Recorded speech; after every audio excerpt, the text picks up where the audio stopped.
Du hast mich ja gefragt, wie wird man Millionär, oder?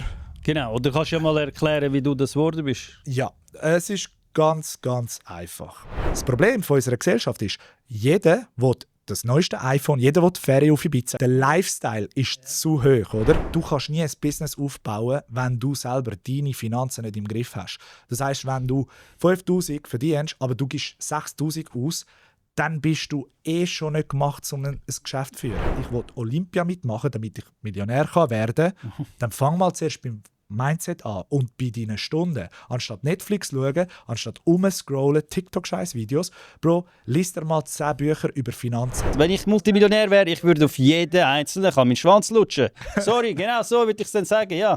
Ich habe jahrelang, habe ich auch Rezeptiondienst gemacht, Frühstück gemacht. Ja, Scheisse geputzt habe ich auch, Bro. Das musst du halt. Du wirst nicht reich ab Sparen, du wirst reich ab Sachen besitzen, die am Wert steigen.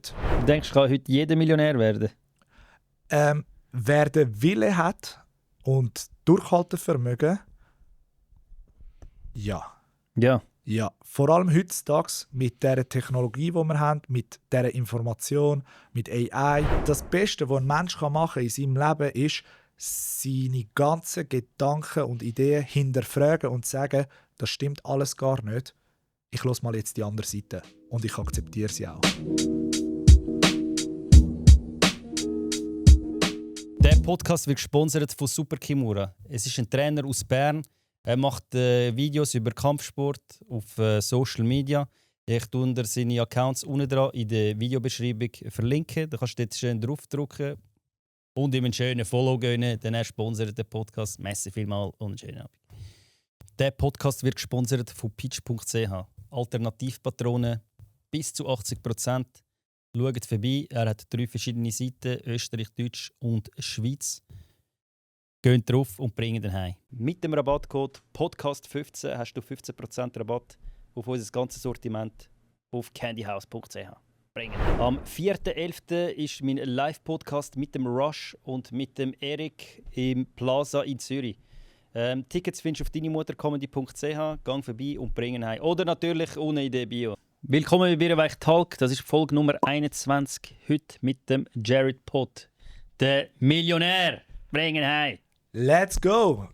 Bierweich Danke, dass ich da bin. Ja, sehr gern, Bro. Ich war schon 2-mal bei dir gewesen, und jetzt bist du mal bei mir. Fix. Jetzt wir mal schauen miteinander. Du dich mal vorstellen an den Leuten, wer du überhaupt bist und was du machst, die dich nicht kennen. Ich bin der Navin Jared, ich bin 32. Ich habe die Hotelfachschule gemacht in Zürich. Habe dann die 2 Betriebe vom Vater übernommen, die Hotels. Und nebenbei habe ich so meine eigenen Businesses aufgebaut in dieser Zeit. Und seit kurzem mit dem Bruder, vor 2 Jahren, haben wir angefangen mit dem Jared Pod, wo wir eben Leute interviewen, wie Politiker, Influencer, Unternehmer. Und ja, jetzt sind wir in dem Game drin, wie du jetzt auch, ja voll. Und aber dein Podcast ist eher, geht um Business und so? Ja, genau. Wir haben eben gestartet mit Business, weißt du, so Startup und Business. Und dann haben wir aber schnell gefunden, mein Bruder, der Vinesh, der den Podcast produziert hat, eben auch gefunden, hey, es ist immer das gleiche Thema, weißt? Es geht immer um Money raisen, wenn du einen Exit hast und ein Produkt lancieren und so. Und klar, weißt, dann haben wir so gefunden, damit wir einen Reach bekommen, brauchen wir Leute, die einen Reach haben, damit wir einen Reach haben. Voll. Oder? Und so haben wir dann geswitcht auf Influencer. Und wer ist der erste Influencer, den er eingeladen hat? Ja, also ich würde sagen, der Alan Frey. Also er ist immer noch so ein Business-Influencer, oder? Er war in der 8. Folge bei uns gewesen, und dann ist der Finanzfabio gekommen. Der Finanzfabio ist ein grosser Influencer natürlich. Auch in der Finanzbranche, oder? Voll. Und so hat es sich dann langsam ergeben, dass wir dann eben den Steve Merson bei uns hatten, dich, den Gabirano, der Zeki ist dann nach dir Voll. auch. Oder? Und dann, wenn du die Namen hast, dann kommen automatisch alle. Der Gust ist dann zu uns gekommen, oder? Und, genau, wir sind zu reposten und so. Und dann sehen auch dann ihre Community. Voll. Darum tue ich natürlich. Ja, es ist halt ein mega Social Proof, weißt du? Ja, wenn sie mich mit dir sehen, ist es so, er kennt den. Ja, easy, voll. Oder? Und wir haben uns wirklich auf das fokussiert, weil mein Ziel war eben immer so, den Leuten eigentlich ein Bühnenlicht geben können. Aber wenn ich kein Bühnenlicht habe, zum geben, dann ist es scheißegal, wer vor dir ist. Wenn du keinen Reach hast, dann ist egal, was sie sagen. Dann lässt niemand zu, oder? Voll, ja. Ich war letztes Mal bei der Weltwoche-Podcast und dort siehst du nachher, die haben 20'000 Aufrufe und so. dann weißt, die geben dir dann wie eine Plattform eine richtige. Weißt, wenn du eine krasse Reichweite hast, dann kannst du auch krasse Gäste einladen. Ich glaube, wer ist dein Traum? Der Roger Federer. Jawohl, der Roger, falls du das siehst. Ich glaube es weniger, aber... Ja, das wäre mal ein Traum. Oder Adriatic auch, das DJ-Duo von Zürich. Ja. Die habe ich überall gesehen. Und ich weiss noch, wir haben ein Video gemacht vor einem Podcast, vor 4 Jahren, am Tomorrowland. Und ich habe so gesagt, irgendwann hole ich euch mal auf den Podcast, weißt du? Hast du mit dir geschnurrt? Nein, ich bin einfach am Dancen und dann mit dem Bruder geschnurrt. Und dann so, hey, haben wir ein Video gemacht.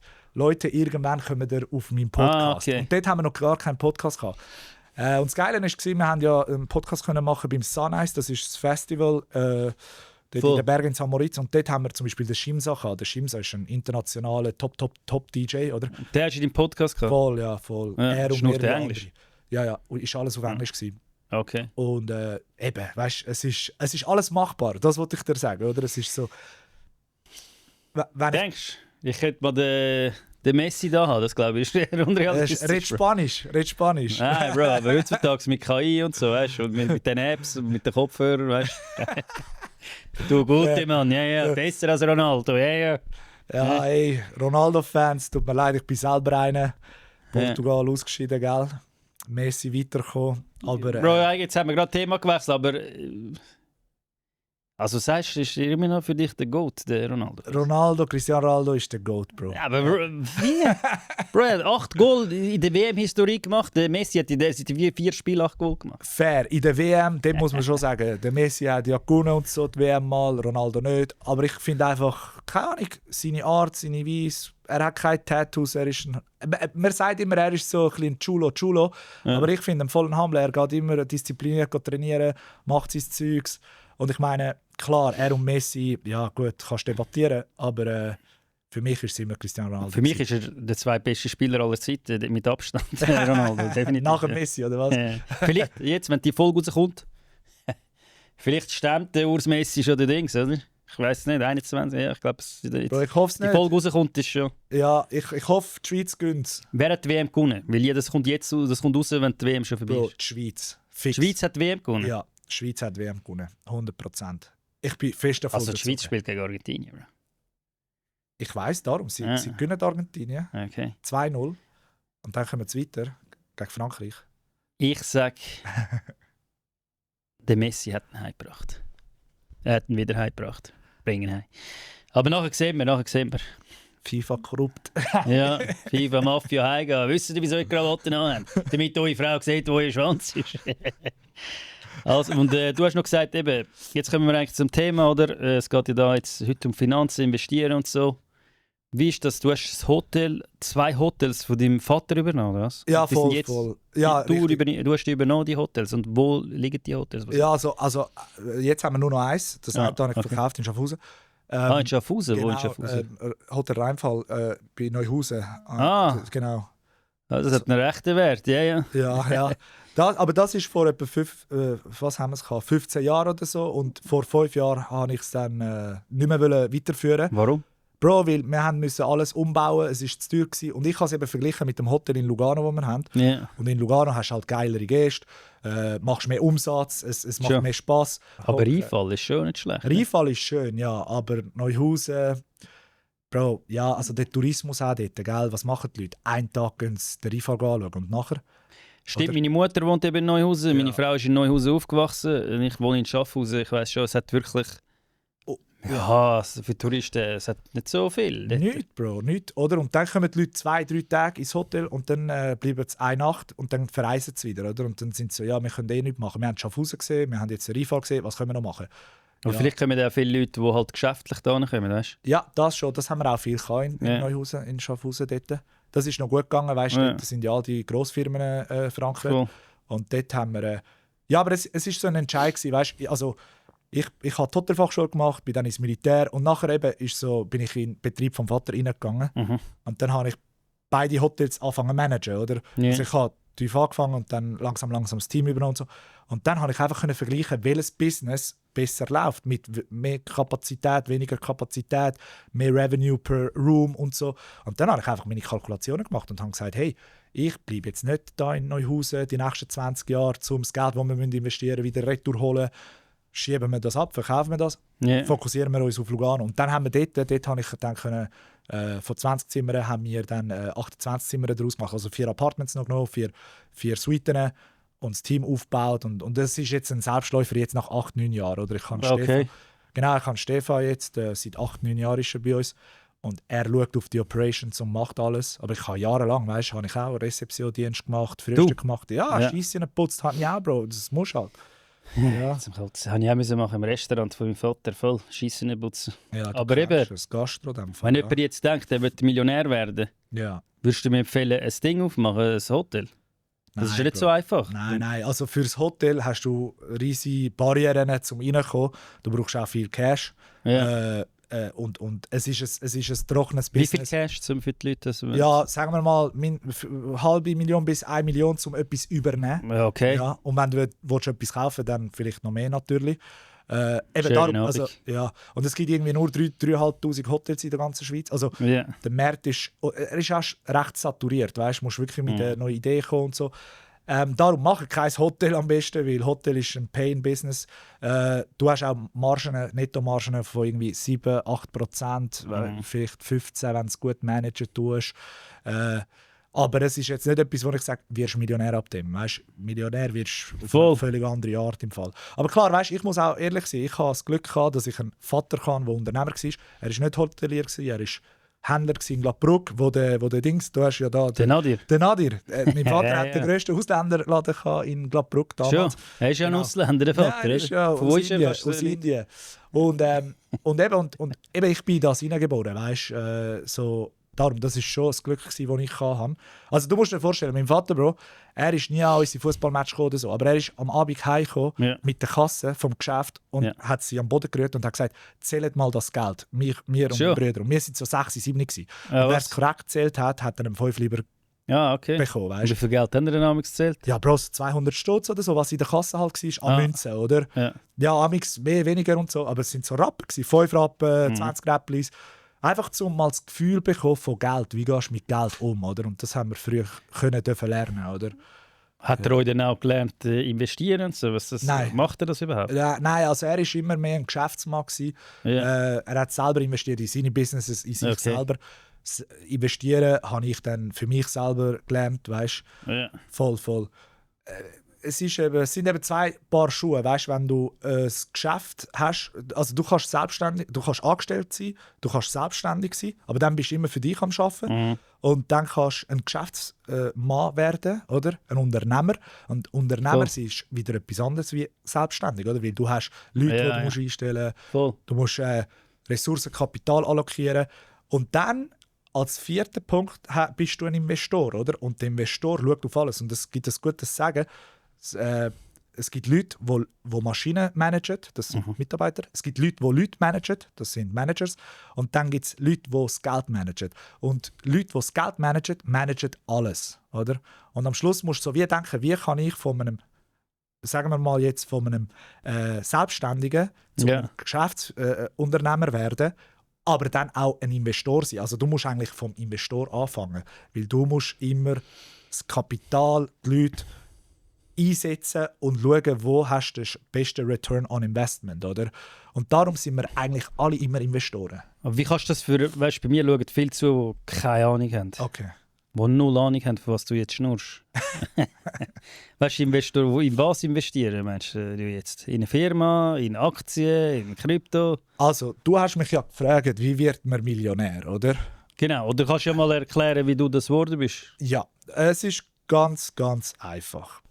Es ist nicht so einfach, aber man kann es einfach erklären. Erklär, wie es bei dir gelaufen ist. Also, look, kurz gefasst ist, du baust Firmen auf, du baust einen Wert auf. Hast du gemacht? Ja, genau. Okay. Ich habe ein Textilbusiness, ich habe eine IT-Bude aufgebaut, mehrere Businesses, Kaffees, alles Mögliche. Kaffee hast du auch? 3 Kaffees. Da sind 2 Altstädte und Oerlikon, aber die haben wir nicht mehr. Die sind nicht mehr gelaufen. Ja. Und also, du baust einen Wert auf, ein Produkt oder einen Service. Ja. Und wenn du eine Firma hast, Anteil an einer Firma, dann wirst du somit reich, weil du hast ein Asset. Also, Häuser, Immobilien, Gold, Aktien sind auch Assets, oder? Ja, wenn ich Aktien kaufe auf Facebook, bin ich eigentlich auch Mitinhaber von Facebook. Aber Genau, ein kleiner Teil, richtig. Und warum Meta. wirst du dann reich, wenn du Anteil haltest an irgendetwas? Weil Geschäfte produzieren, aus 1 Franken produzieren sie 2 Franken an Wert. Und dann haben sie einen Gewinn von 1 Stutz. Sie generieren einen Profit, oder? Und dort willst du ja mit investiert sein. Sei es jetzt dein eigenes Geschäft oder eine Aktie. Und darum ist eben immer wichtig, du wirst nicht reich ab Sparen, du wirst reich ab Sachen besitzen, die am Wert steigen. Das ist voll, weil wenn du einfach die 1000 Stutz jeden Monat sparst, hast du 12'000 Stutz im Jahr, 24,2 und so weiter. Ja, dann in 100 Jahren bist du Millionär. Ja, voll. Oder du kannst sie auch noch investieren auf 7%, S&P 500, was auch immer, im Durchschnitt, aber du wirst nicht reich. Oder? Darum sage ich immer den Leuten, hey, hört auf mit dem hohen Sparen, fangen an zu überlegen, wie kann ich mehr verdienen, wo habe ich mehr Optionen. Und nicht, es muss nicht der Lohn sein, es muss, wie kann ich das Geld zum Arbeiten bringen. Ich glaube, die Frage stellt sich mega viel. Ich merke es, wie viele Angestellte, nur schon beim Friseur. Er hat mich genau gestern gefragt, also, wie ich kann mehr Geld verdienen. Ich so, keine Ahnung, Bro, ich weiß nicht. Also wenn du jetzt Friseur wärst zum Beispiel, ja. und du willst noch nebenbei, er schafft ja sowieso 8 Stunden am Tag, wenn nicht 9 ist er dort. Okay. Wie kann er nebenbei jetzt zum Beispiel, was kann er machen? Also, und er hat 4000 Stutz zum Beispiel, mit Familie. Ja. Entweder nutzt er seine Zeit und konvertiert das in Geld um. Also das heisst, er kann noch Sonntag arbeiten, am Abend, er kann 16 Stunden arbeiten. Ja, also dort könnte er nicht, oder? Nicht dort, irgendwo anders. Er könnte Uber machen, er könnte Delivery machen, er könnte etwas flippen. Was ich immer sage, am einfachsten ist, zum Beispiel, gehst in eine Brocki oder so, kaufst den Tisch für 20 Stutz, verkaufst es auf Facebook Market für 50. Bro, mach das mal, dann hast du schon mal 20 Stutz verdient. Weißt, es geht nur um mal ein bisschen das Geld bewegen und ein bisschen mal schauen, wie das funktioniert. Wieso machst du das nicht parallel zu deinem Coiffeurjob? Oder? Wieso gehst du nicht einem Kollegen helfen, der vielleicht etwas braucht von dir und er zahlt dir vielleicht einen Hunderter für den Tag? Mach das mal, oder? Und so fängst du an, selbstständig sein für dich, deine Zeit investieren, damit Geld kommt, oder? Und vielleicht ist das, weißt, du kommst nachher heim vom Arbeiten, bist müde, plus hast ein Kind, die Frau. Und dann gehst du nochmal arbeiten und dann machst du nochmal etwas, checkst. Ja, Bro, dann bist du schon so weit, dass du entweder vielleicht früher halt nicht geschaut hast, oder? Also, ich sage immer, wenn du jung bist, solltest du anfangen so denken und dich befassen mit Finanzen, mit Arbeiten. Wenn du jetzt irgendwie 40 bist und du hast 2 Kinder daheim und eine Frau, dann muss ich auch sagen, Bro, dann ist das dein Leben. Also meinst du, dann war es? Nein, nicht. Nein, du schaffst es immer. Du kannst wirklich immer. Okay. Aber dann musst du halt einfach krüppeln und du brauchst vielleicht eine Frau oder einen Mann daheim, wo dann halt schaut auf die Kinder. Okay, oder sag mal, schickst du die Kitas. Aber Bro, du kannst Wohnungen putzen, du kannst egal was machen. Weißt, es gibt so viel Arbeiten da draussen, die gezahlt werden. Aber dann tauschst du ja immer Zeit gegen Geld. Richtig, das ist der erste Schritt. Das ist also Scheiße, ja. Ja, genau. Das ist der erste Schritt. Du musst eben das Konzept von Geld verstehen. Du tauschst Zeit für Geld. Das ist der erste Schritt. Der zweite Schritt ist, es gibt nur ein Mirko Casorelli, ein Birrenweich auf der ganzen Welt. Ausser der KI bald, wir wissen es nicht. Digital gibt es sich dann vielleicht nochmal. Dann ändert sich vieles.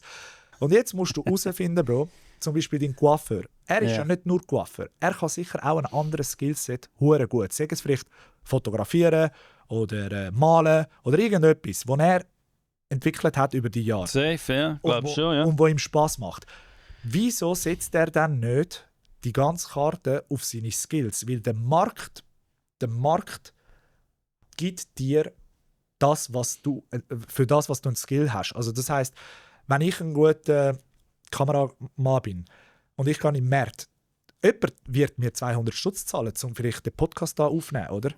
Und das kann ich ja nebenbei aufbauen. Also du musst dir überlegen, wenn du Cash verdienen, grosses Cash, jetzt nicht nur ein paar Franken, musst du eine Brand aufbauen selber. Du musst ein Produkt haben, das dies ist, oder eine IP, wie eben das Internetbusiness, wo du deine IP besitzt, weil das steigt an Wert, indem du mehr Umsatz machst. Und dann kannst du das verkaufen. Sagen wir mal... Ja, aber es ist nicht so einfach. Zum Beispiel, mir sagen mega viel, hey, mach ein eigenes Getränk. Ja. Wie mache ich das Getränk? Weißt du, wie viel ich muss investieren, ich muss Geld haben, um überhaupt das zu machen. Und wo verkaufe ich das Getränk? Wie viele sagen, ich kann es ja nicht einfach nachher im Migros tun. Wie beim Gusti, der kann auch nicht zum Beispiel. Die meisten Leute fehlen schon dort, wo sie sagen, wie machst du das? Wie werde ich reich? Bro, weißt du wie? Einfach mal machen. Aber wie mache ich jetzt einfach einen Energy Drink zum Beispiel? Bro, ganz einfach. Wir können es jetzt machen. Ich würde gerne einen Energy Drink machen. Wir machen es. Wir kontaktieren Firmen, egal in Europa, wo auch immer, wo Energy Drinks produzieren. Wo findest du das? Bro, Internet, ChatGPT. Was für Firmen produzieren Energy Drinks? Okay.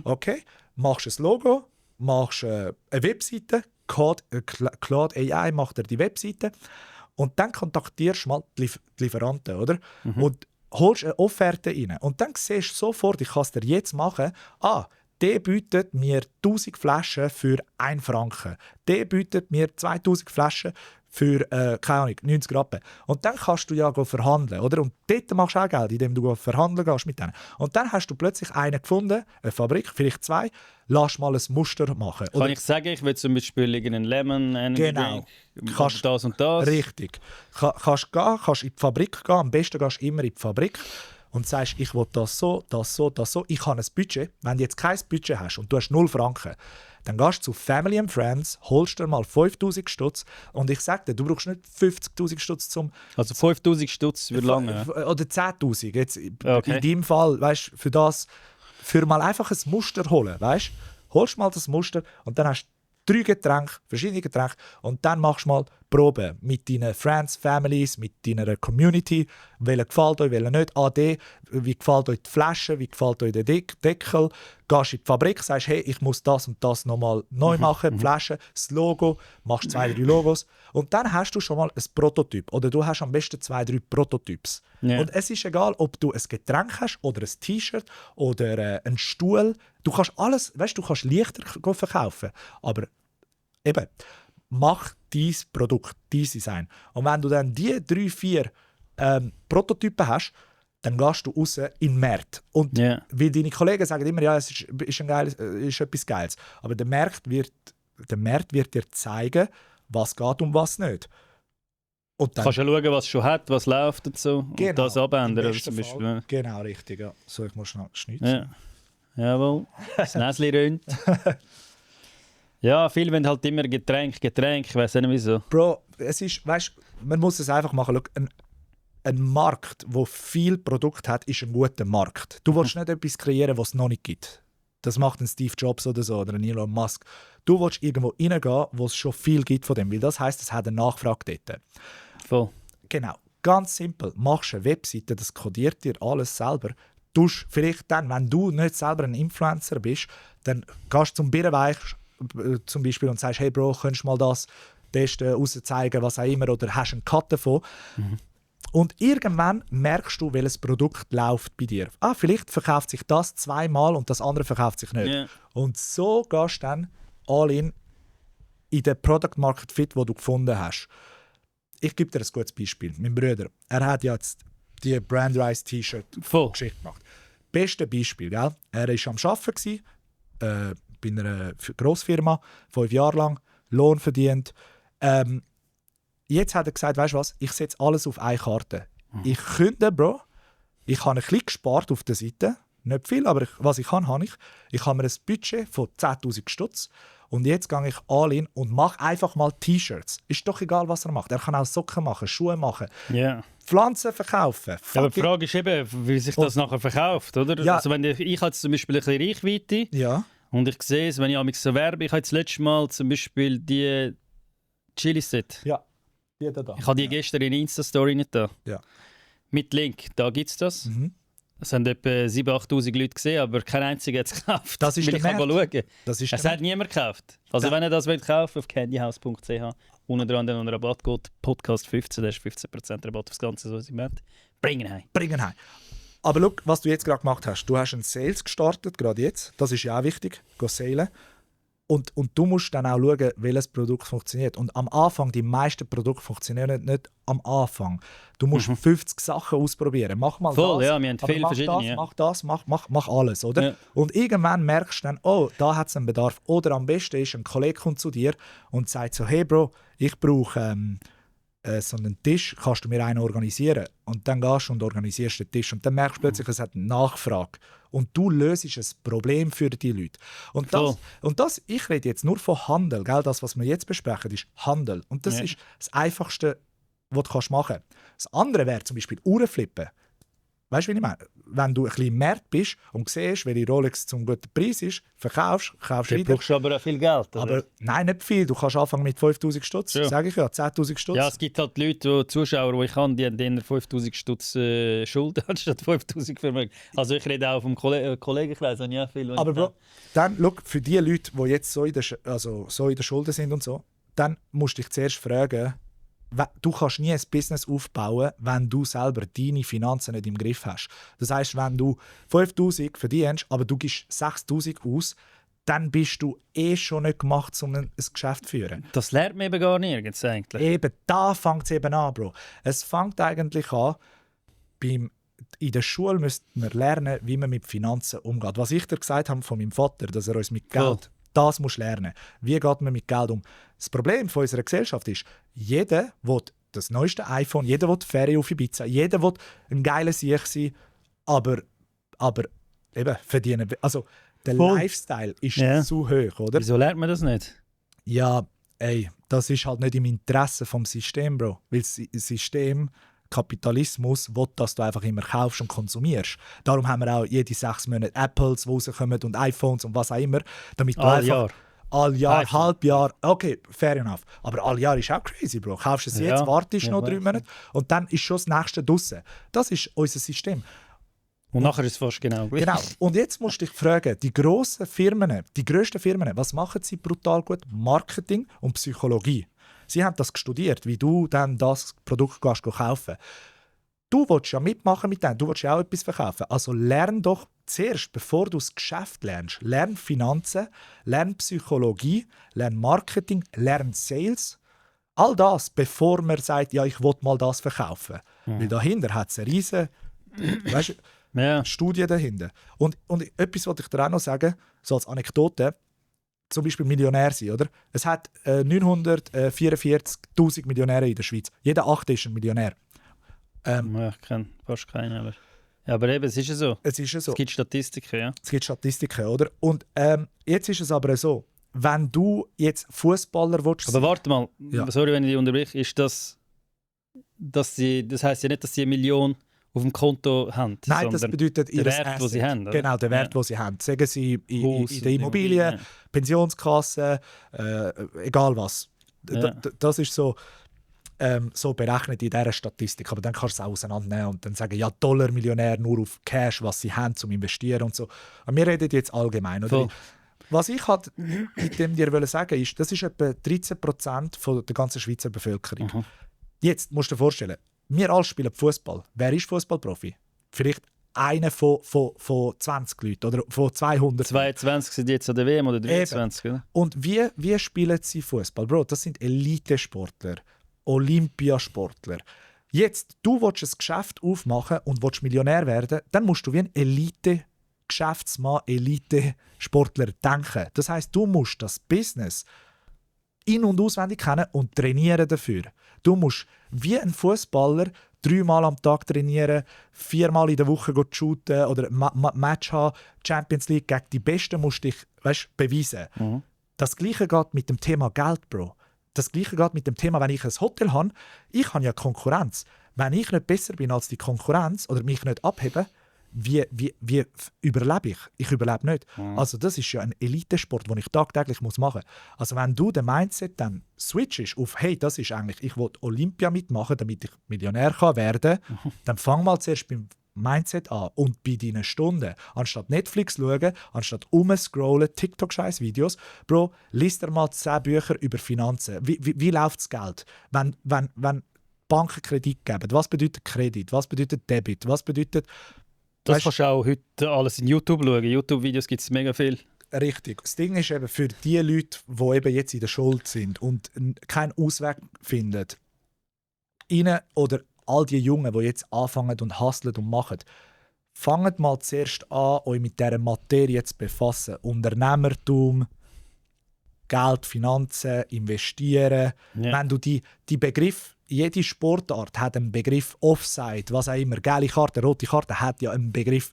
Das Gleiche im Unternehmertum. Du musst wissen, was ist EBIT, EBITDA. Du musst wissen, was ist Cashflow. Du musst wissen, eben, und mit dem musst du anfangen, oder?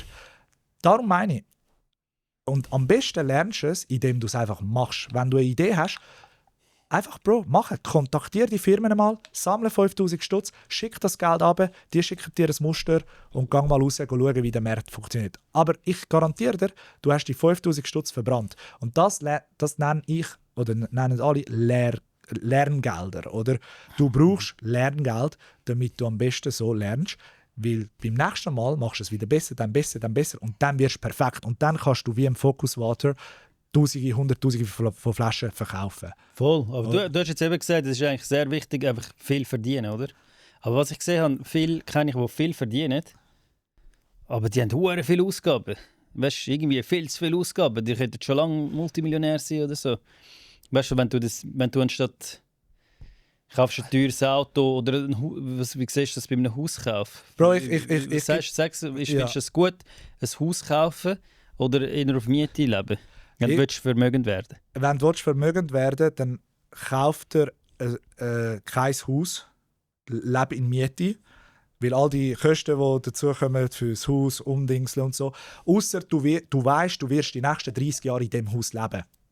Dann, okay, fair enough. Oder du bist Multimillionär und hast sowieso genug Cash. Dann ist schon, fuck it. Wenn du schon Milliarden hast, dann spielt es keine Rolle. Genau. Und die meisten, Bro, sie verwechseln eben den Begriff investieren. Wenn du 1000 Franken hast oder 10'000 Franken hast, ist investieren nicht gleich investieren, wenn du 100'000 oder eine halbe Million hast. Weil ab 100'000, ab halbe Million macht Geld Geld. Das heisst, 10%, und ihr müsst anfangen in Prozent rechnen, nicht in Zahlen, sondern 10% von 100'000 sind 10'000. Also wenn du 100'000 investierst und du machst 10'000 im Jahr, mit dem wirst du nicht reich, oder? Darf ich dir ein Beispiel bringen? Ja. Das habe ich mit meinem Vater. Ich habe zum Beispiel, er hat mehr Cash, oder? Ja. Er kauft zum Beispiel 2-3 Bitcoins. Ja. Weißt du, nehmen wir Bitcoin als Beispiel. 50'000 Stutz Er jetzt. kauft 2,5 Bitcoins zum Beispiel, hat er gekauft. Ja. Und dann geht es irgendwie 10% rauf. Wenn du 100'000, sagen wir, es sind ja mehr als 100'000 Stutz, aber bei 100'000 ist ja dann 10%. Genau, ist das okay. 10k, das ist gut. Aber wenn ich 100 Stutz investiere und es 10% raufgeht, wie viel ist das dann? Das meine ich eben. Darum kannst du dies investieren, nicht investieren nennen. Es ist testen, probieren, machen, Lehrgeld. Es ist, mal läuft es, mal nicht. Investieren, Charlie Munger, Warren Buffett, sein Partner, hat gesagt, die ersten 100'000 ansparen oder erschaffen, ist das härteste ever. Ab 100'000 Franken wird es einfacher. Ich habe das geschafft. Aber es ist mittlerweile eben nicht mehr 100'000. Also nicht, wie ich ausgegeben habe. Ich habe nichts verkauft, kein Asset. Also ich rede von Aktien und Ist Krypto. vielleicht aber an Wert, oder? Aber es ist momentan, jetzt bin ich bei 46 oder 50'000 oder so. Das Was, Gute, das ist ein bisschen frustrierend. das, Ich habe es ja dann gar noch nicht erreicht. Es ist ja weil es recht volatil ist. Weißt du? Look, alles, was du machst im Leben, hat ein Risiko. Ein Geschäft aufmachen, eine Familie gründen, investieren. Und es kommt darauf an, wie viel Risiko bist du bereit zu nehmen. So viel Profit kannst du auch machen, oder? Du bist jetzt jung. Die 50'000, die du jetzt verloren hast, Bro, du kannst sie wieder machen, weil du hast den Skill, um sie wieder zu machen. Weil du bist schon Also auf nein, ich 100'000 lasse einfach drin und dann kommt ein Bullrun wieder und dann ist es Genau, du kannst sagen, du bist noch jung, 50 nächste Jahr, der Bullrun kommt und ich bin sauber In draußen. 50 Jahren bin ich tot, sehr wahrscheinlich, Bro. Nein, vielleicht nicht, Bro. Mit Longevity und so. Sehr wahrscheinlich. Aber schau, was wichtig ist, wenn du jung bist, mach nicht die 3 Fehler, Bro. Du nicht früh heiraten, teuer heiraten, mach das nicht. Das ist Nicht, du meinst Steuerhörer, aber bei mir in Steuerheiraten. Italien tun die Eltern zahlen, weißt du, wenn es geht. Spielt gar keine Rolle. Okay, fair. Aber da Du in der kommst sogar Schweiz- noch Geld über, wenn du heiratest. Alle tun dir Geld schenken. Aber ich sage es nicht wegen dem, ich sage es wegen der Scheidenrate, Bro. Ah. 70% lassen sich scheiden, dann ist dein Geld auch, weißt du, wie ich meine? Dann hast du, Gütertraining kannst du machen. Gütertraining Habe ich nicht kannst du gemacht, aber... aber dort gibt es auch, weißt du, Gütertraining, wenn du gerade 23 bist, was hast du zum Trennen? Ja, aber du kannst ja nicht, weißt du, das habe ich mir auch vorgestellt. Wie würde ich während der Hochzeit sagen, hey, warte, ich will Gütertraining machen? Ja, dann musst du ja gar nicht heiraten, wenn du schon am Anfang redest wegen Gütertraining. Darum meine ich, es gibt 3 Entscheidungen im Leben, die verdammt wichtig sind für dein Leben, was Investieren und Geld und Machen anbelangt. Eins ist heiraten. Wirklich, such dir die Partnerin gut aus. Ich bin noch nicht verheiratet. Zweitens. Du bist frisch getrennt, oder? Ja, fair enough. Zweitens, kauf dir nichts Teures wie ein Auto auf Leasing, 2000 Stutz, 1000 Stutz. Mach das nicht. Kein Auto. Kein Auto, am besten GA, am besten was auch immer. Aber warte, wenn du eine GmbH hast oder so, kannst du Das ist ein anderer Punkt. Dann kannst du es abschreiben. Ja. Genau. Und dann macht es auch Sinn. Aber wenn du jetzt keine GmbH hast und du 200-300 Stutz pro Monat zahlst für das Leasing? Für ein billigeres Auto, fair 200-300 pro ist Monat? okay, voll okay. Wie viel ist zu viel? Ja, ich würde sagen, ein GA kostet was? 400 im Monat, etwa 500. Ich würde das bei dem belassen. Weißt du, so bei 500 Stutz maximal. Ah, für dann sagst du, es ist okay, wenn man es liest, das Auto. Ja, finde es okay. Ist okay. Ja, fair enough. Weil du willst ja nicht den Batzen irgendwie 50k reinbuttern in ein Auto. Ja. Das Geld kannst du ja besser irgendwo anders investieren. Ja, es verliert an Wert. Es verliert an Wert, genau richtig. Das ist eben Finanz... Weißt du, es ist basic. Ja, ich bin drin, weißt du, ich bin schon ein bisschen drin. Ich bin zwar... Ich rede nicht so viel, weil ich nicht so... Ich kann nicht viel vorweisen, weißt du? Nein, ja, alles gut. Finanziell. Also, was haben wir gehabt? Heiraten, Auto oder irgendetwas Teures, das keinen Sinn macht. Kleider und so Shit, weißt du, wie ich meine? Und drittens, überleg dir gut, wo du wohnen willst. In deinen 20er bis 30er Jahren oder 30er bis 40er Jahren. Ja.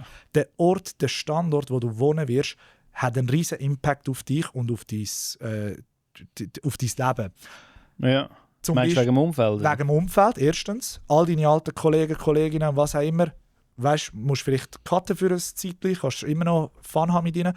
Aber wenn du Cash machen willst, dann musst du in einer Großstadt, zum Beispiel Zürich oder was auch immer, dort sein, weil dann lernst du auch andere Leute kennenlernen, auf einem anderen Niveau. Mit denen hast du andere Gespräche, hast andere Kontakte. Wo? Wenn du in der Langstrasse wohnst, vielleicht? Da nicht, natürlich, aber dann musst du auch... eben darum sage ich... Fangst du an mit Crack? Ja, aber... ja. Aber mach die Entscheidung. Darum sage ich, schau, die 3 Entscheidungen sind so wichtig und wir fällen sie innerhalb Sekunden. Weißt du, ja, ich gehe dort wohnen. Ja, ich heirate die. Ja, ich kaufe mir das Auto. Bro, das sind Lebensentscheidungen, wo du 2-3 Jahre studieren, schauen, Optionen anschauen und dann die Entscheidung machen. Wenn du die Entscheidung schon mal machst, dann bist du schon mal auf einem etwa guten Weg.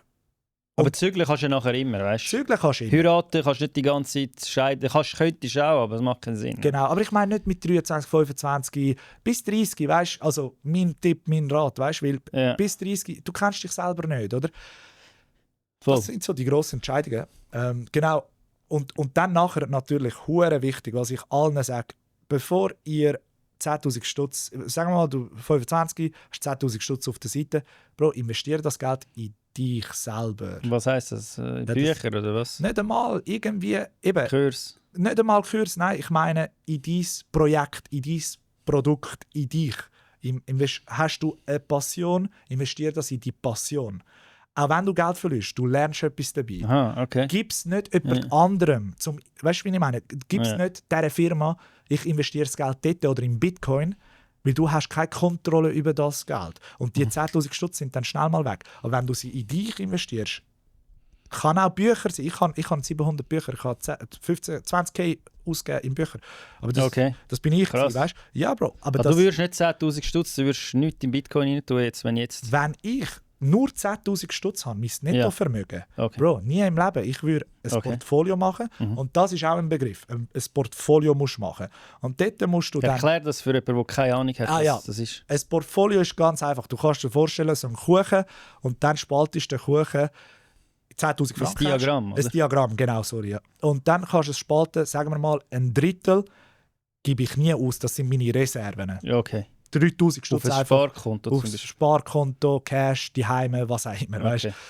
3'000 Stutz gebe ich aus in meine Weiterausbildung oder in meine Bildung für mich selber. Sei es Kurs, sei es eine Schule, sei es etwas, was mich interessiert. AI zum Beispiel. gib dort Geld aus, zahl jemandem, hol dir einen Coach. Aber kannst du dich heute nicht genug informieren, einfach gratis im Internet? Ja, kannst, aber die Information, ja, aber schau, das ist auch YouTube-Videos und so. Ja, Bro, aber die Information ist heutzutage gratis. Das heisst, jeder hat die Information. Also du hebst dich nicht mehr ab wie ein Elitesportler. Aber wenn du vielleicht... ja, aber nicht jeder schaut das Zeug, konsumiert das. Ich schicke den Kollegen amigs die Investitionsvideos und so. Die schauen das gar nicht an. Bis zu einem gewissen Grad kannst du gratis alles lernen, weißt du? Kannst auch mehr. Aber ich sage wirklich, investiere in dich selber. Und den Rest kannst du dann sagen, von dem restlichen Drittel zum Beispiel, 1500 Stutz, tue ich jetzt wirklich riskant investieren. Was auch immer. Krypto oder irgendeine Rolli kaufen, schauen, ob es auffällt. Neue Affen-Coin oder Hunde-Coin. Genau. Und so konstruierst du dir dein Portfolio mit diesen 10'000 Stutz. Das Konzept musst du zuerst kennen. Wie kommst du zuerst auf die 10'000 Stutz? Indem du zuerst dein Budget machst. Ja. Indem du zuerst Kosten runterschraubst.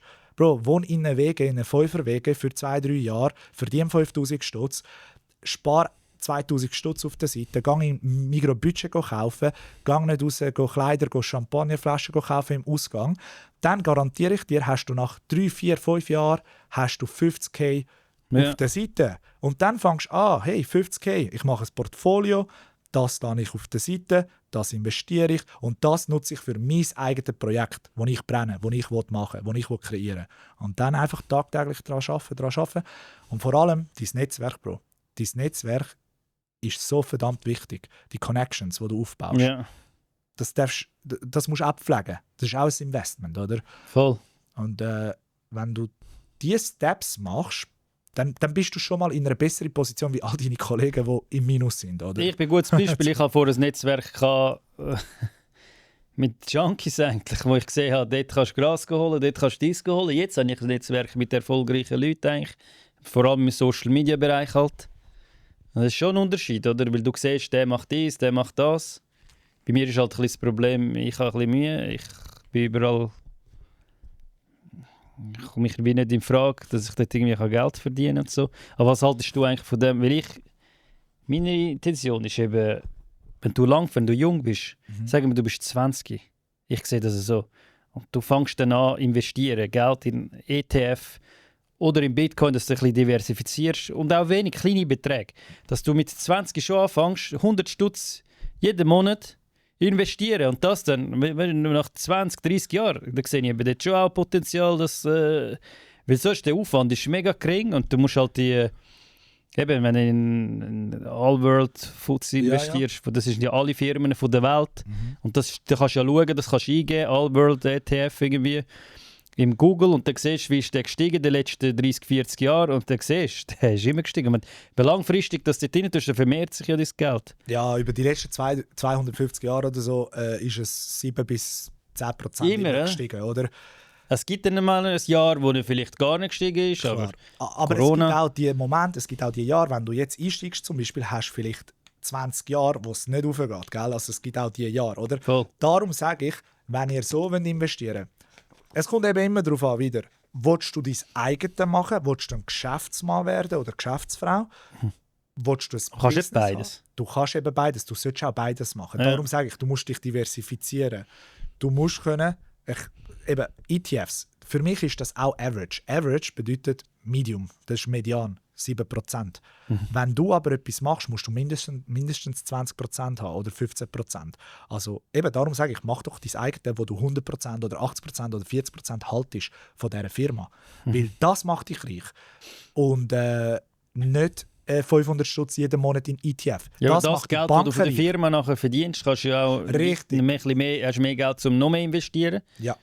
Weil der Sparkoyote war letztes Mal da und der investiert, glaube ich, 8'000 Stutz pro Monat. 8'000? Ja, und dann ist eben, das ist eben schon ein Unterschied. Wenn dann von 8'000 pro Monat, wie viel ist das? Das sind ja in 10 Monaten schon 80'000, das sind ja 100'000 im Jahr. Und dort 7%. Ja, dann hast du mal schnell nach 50 oder 40 Jahren ein paar Millionen. Voll. Er ist schon Millionär durch das geworden. So kann man es auch machen. Aber dann ist er ist dann kein Geschäftsmann, also ich weiß nicht, ob er Geschäfte hat. Ja, doch auch. Ja. Okay. Auch Geschäft, ja. Das Ding ist, er ist aber zu Geld gekommen. Er ist an Geld gekommen und hat das Kapital zum Investieren. Die Frage ist, Er wie hat kommst das du... Geld genau gemacht. Genau, Richtig. Wie hat er es gemacht? Und darum komme ich auf die Frage zurück von deinem Barber. So ein Dude, der 4'000 verdient, der ein bisschen mehr verdienen will, er kann sich nicht den Luxus leisten, 8'000 Stutz irgendwo investieren. Ja, das machen. Er Ich kann muss das auch nicht. sein eigenes Produkt lancieren. Er muss irgendetwas machen, wo ihm das Geld reinbringt. Mhm. Und dann hast du auch im Geschäft, Bro, dort, wenn du eine Einzelfirma bist, alles, was du machst, musst du dann auch Steuern zahlen. Es ist so wie deine Einnahmen. Wenn du eine GmbH hast, kannst du Sachen abziehen. Du kannst den Gewinn ausschütten oder in der Firma lassen.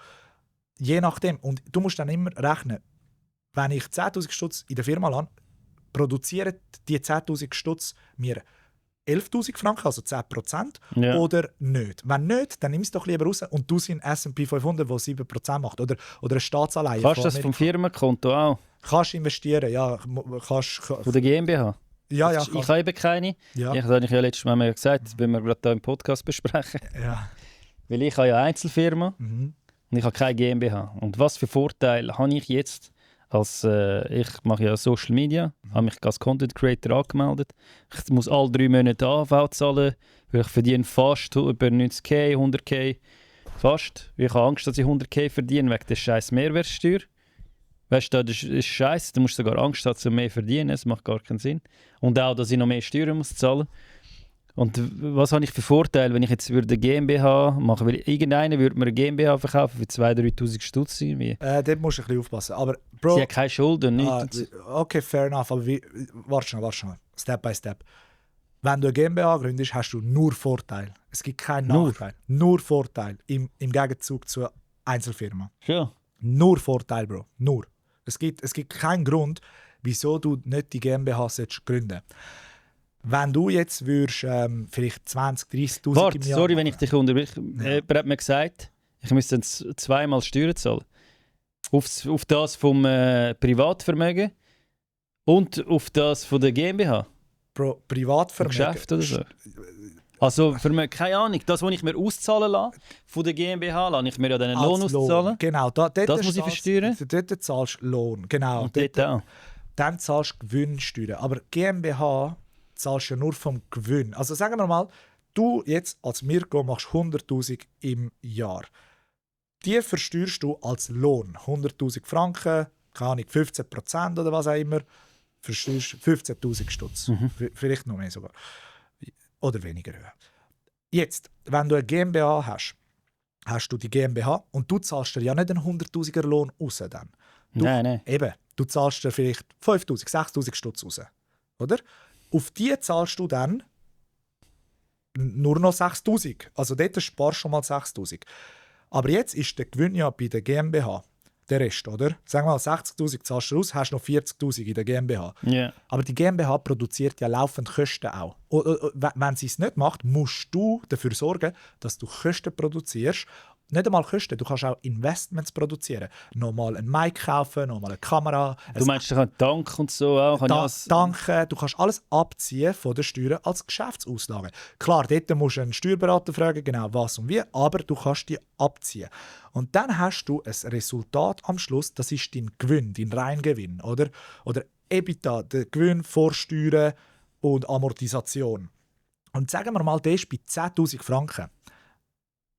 Dann zahlst du nur noch auf die 10'000 Franken zahlst du Steuern. Also du zahlst 10'000 Franken Gewinnsteuer, Geschäftsgewinnsteuer und auf deinen Lohn, aber die 60'000. Und das Geld, die 40'000, vielleicht hast du 10'000 Franken Ausgaben gemacht, aber dann hast du auch Investments gemacht von 10'000, die du kannst abschreiben und dann kannst du auch, weißt, es gibt dann buchhalterische Tricks natürlich. Das Geld ist dann in dieser Firma, bleibt drin, schafft weiter und du versteuerst es nicht. Oder? Und so hast du schon mit 100'000, wo du jetzt selber irgendwie 15'000 Steuern zahlst, hast du 5 bis 6 bis 7'000 nicht zahlt an Steuern, aber investiert in dein Geschäft. Und diese 6'000, 7'000 produzieren ja wieder Geld, weil du es investieren. Und also wie meinst du investieren? in dein Geschäft, oder? Du kannst sagen, ja, ich kaufe mir ein Handy zum Beispiel. Das kann ich aber jetzt auch schon abziehen mit der Einzelfirma. Ja, das kannst du auch, genau. Aber im Geschäft hast du viel mehr, also in einer GmbH hast du viel mehr Möglichkeiten. Und nicht nur das, gell? Die Mehrwertsteuer, von der musst du keine Angst haben. Aber ich muss Mehrwertsteuer zahlen, wenn ich eine GmbH mache, oder? Ja, ohne also, dass ich 100'000 würde verdienen. Genau, richtig. Dann bist du mehrwertsteuerpflichtig und dann gibt es so 2 Methoden, wie du das kannst abbuchen kannst. Entweder zahlst du es im Voraus oder wir rechnen all die Quittungen und dann zahlst du es. Mehrwertsteuer kannst du aber wieder zurückfordern. Ja, mein Problem ist, ich gehe jetzt zum Beispiel da bei Peach. Ja. Ich gehe kochen, ich komme 1,5 zum Beispiel über für eine Kochshow. Ja. Aber wenn ich jetzt noch mehrwertsteuerpflichtig bin, dann müsste ich bei ihm mehr verlangen, nochmal 2, 3, aber das zahlt er nicht. 8,1%.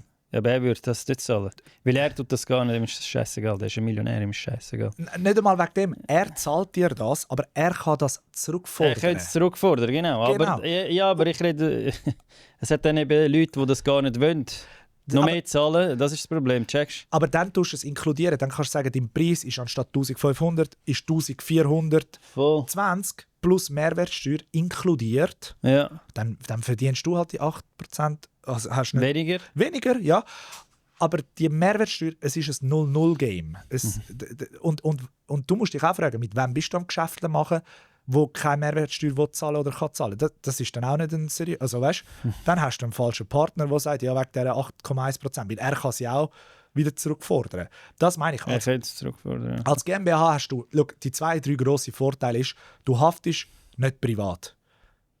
Jetzt, als Einzelfirma, haftest du privat. Wenn irgendein Scheiß passiert oder wenn du mal bankrott bist oder so, dann können sie dich betreiben. In einer GmbH haftet die GmbH. Und darum, ist alles weg, aber in der GmbH. Oder? Alles weg, aber die 20'000, du tust ja 20'000 rein. Ja. Und die 20'000 kannst du ja nutzen zum Arbeiten. Aber einer hat mir eben eine für 2, 3 verkaufen. Das check ich nicht. Wie geht das? Das geht, du kannst GmbHs, du kannst so, die heissen Blanco-Firmen oder gut, du kannst bestehende. Ja, du kannst eine bestehende GmbH kaufen für 2'000, 3'000, 5'000 Stutz oder eine AG kannst du auch kaufen. Es gibt Leute, die einfach GmbHs und AGs verkaufen und kaufen. Wieso sollte ich dann eine für 20'000 kaufen, wenn ich die Möglichkeit habe, eine für 2'000 kaufen? Nein. Also, eine GmbH-Gründung kostet etwa in der Regel 1500 Stutz. Gebühren 700 da, weißt okay. Handelsregisteramt und so. Es kostet etwa 1500 bis 2000 Stutz, eine GmbH gründen. Das sind die Kosten, die du hast. Das Einzige, was du machen musst, damit du die GmbH kannst gründen, braucht eine Bank, du brauchst 20'000 Stutz in einem Einzahlungskonto von einer Bank. Und die werden dann liberiert im Sinne von, das Geschäft kannst du dann nutzen. Also es kostet dann zum Beispiel Kamera kaufen. Und du kannst alles kaufen. Kamera, egal was. Auch in die Ferien, oder? Kannst auch, ja. Es ist dein Geld. Okay. Es ist dein Geld, wo jetzt aber der GmbH gehört. Aber du bist ja der Besitzer von der GmbH. Aber ich muss immer Geld da drin haben, eigentlich in dieser GmbH, sonst bin ich irgendwann am Arsch. Nein, Bro, die GmbH kann auch auf Minus gehen. Sure. Du kannst das ganze Geld verpuffen, du kannst in die Schulden gehen, 100'000 Franken. Aber der Mirko, zum Beispiel, du kannst zu diesen Lieferanten gehen, alle Produkte holen, Muster holen und sie schicken dir eine Rechnung nach 30 Tagen, 60 Tagen, zahlst du nicht mit der GmbH. Ja. Sie können dich dann nicht privat go. Ja, GmbH. Aber GmbH. Und dann sagst du, ja, GmbH hat nur 20'000 drin, die sind jetzt weg. Ade Messi. Weißt du, wie ich meine? Ja. Ja. Darum, du bist so wie abgesichert. Oder? Also du würdest mir empfehlen, sofort eine GmbH? Sofort, Bro. Sofort. Dann ist das noch, weil ich muss mega viel AHV jetzt immer zahlen, das nimmt mich auseinander. Das ist ja wie wenn du angestellt bist, dort muss ich weniger AHV zahlen. Look, wenn du eine GmbH hast, look, das ist eben auch lustig. Bei meinem Video, wo ich da mit dem Francisco da gesagt habe, ich kann meine Steuern oder meinen Anzug kann ich über die GmbH laufen lassen und das abziehen. Das ist eben so, du kannst der Besitzer sein von der GmbH, aber du kannst auch selber angestellt sein in der GmbH. Ich bin angestellt in der AG als Hoteldirektor. Und der Hoteldirektor braucht amigs einen Anzug, weil das ist mein Job. Dann kann ich das von der Steuer abziehen. Das tun sie nicht blöd. Klar kann vielleicht mal einer kommen und sagen, ja, hey, da muss ein Logo drauf sein oder irgendetwas, weißt? Aber wieso? Weil ich kann es begründen, ich kann sagen, ich als Geschäftsinhaber Oder jetzt mein Vater zum Beispiel, der auch der Geschäftsinhaber ist, oder mein Bruder. Sie haben einen CEO eingestellt, mich, und er braucht die Ware. Und das ist die Quittung. Und so kann man das versteuern, also abziehen, oder? Und das meine ich eben, wenn du eine GmbH gründest, kannst du entscheiden, willst du dort drinnen arbeiten oder nicht. Du kannst auch sagen, ich gründe die GmbH, die hat keinen Mitarbeiter. Aber voll, das wäre bei mir der Fall zum Beispiel. Ja, genau. Oder du sagst, weißt du was, ich zahle mir einen Lohn aus von ungefähr geschätzte 5'000 Franken und dann zahlst du nur noch AHV auf die 5'000 und nicht mehr auf die 100'000 Stutz. Ja. Und schon hast du auch dort wieder Spielraum. Voll, ja. Ja, 5K wird mir nicht lange. 2 Kinder halt. Ist ein Beispiel, oder? Ja. Aber du könntest dann auch ein paar Kostenauslagen über das Geschäft machen. Aha. Ja, klar, das kannst du auch Okay. im Restaurant oder so. Weißt du, dann anstatt der Mirko zu zahlen, zahlt die GmbH mit der Kreditkarte von der Firma. Und plus kann ich es sogar abziehen. Aber Genau, Bro. Und, ja, und du kannst es abziehen und die Mehrwertsteuer kannst du ja zurückfordern. Weil du zahlst ja Mehrwertsteuer mit der GmbH auf 1000 Franken zahlst 8,1%, oder? Und dann musst du dir überlegen, du zahlst 80 Stutz Mehrwertsteuer, kannst du wieder zurückfordern. Das heisst, das Essen kostet dir nicht mehr 1000 Stutz, es kostet dir 920 Franken. Ja. So sparst du auch wieder Geld. Und wenn du das mehrmals machst, ja, ist ein guter. Voll. Eben. Du kannst deine 100'000, die du jetzt verdienst, kannst du so abbrechen, dass du wirklich, ich kann dir sicher 15 oder 20 sparen mit der GmbH, irgendwo. Nicht einmal sparen, das Geld für dich nutzen, aber dass es bei dir bleibt, oder? Und darum haben wir auch GmbHs und AGs. Ja, das ist eigentlich schon wichtig. Ich muss eigentlich schon Und vor allem, wenn du auch Gelder von anderen Leuten annehmen und so. Ja. In einer AG. Du kannst sogar aufs RAF gehen nachher, gell? Ja, sicher. Ja. Ich könnte jetzt nicht aufs RAF. Ja, eben, weil du selbstständig angestellt bist für dich Ja. selber. Ja. Eben, es ist gut, um ein Projekt anfangen, wie jetzt mein Bruder, T-Shirt-Brands. Ich habe alles gegründet. Ich habe Einzelfirma gegründet, Kollektivgesellschaft, GmbH, AGs. Alles. Und das Beste ist eine GmbH, wenn du die 20k hast, sofort. Ja.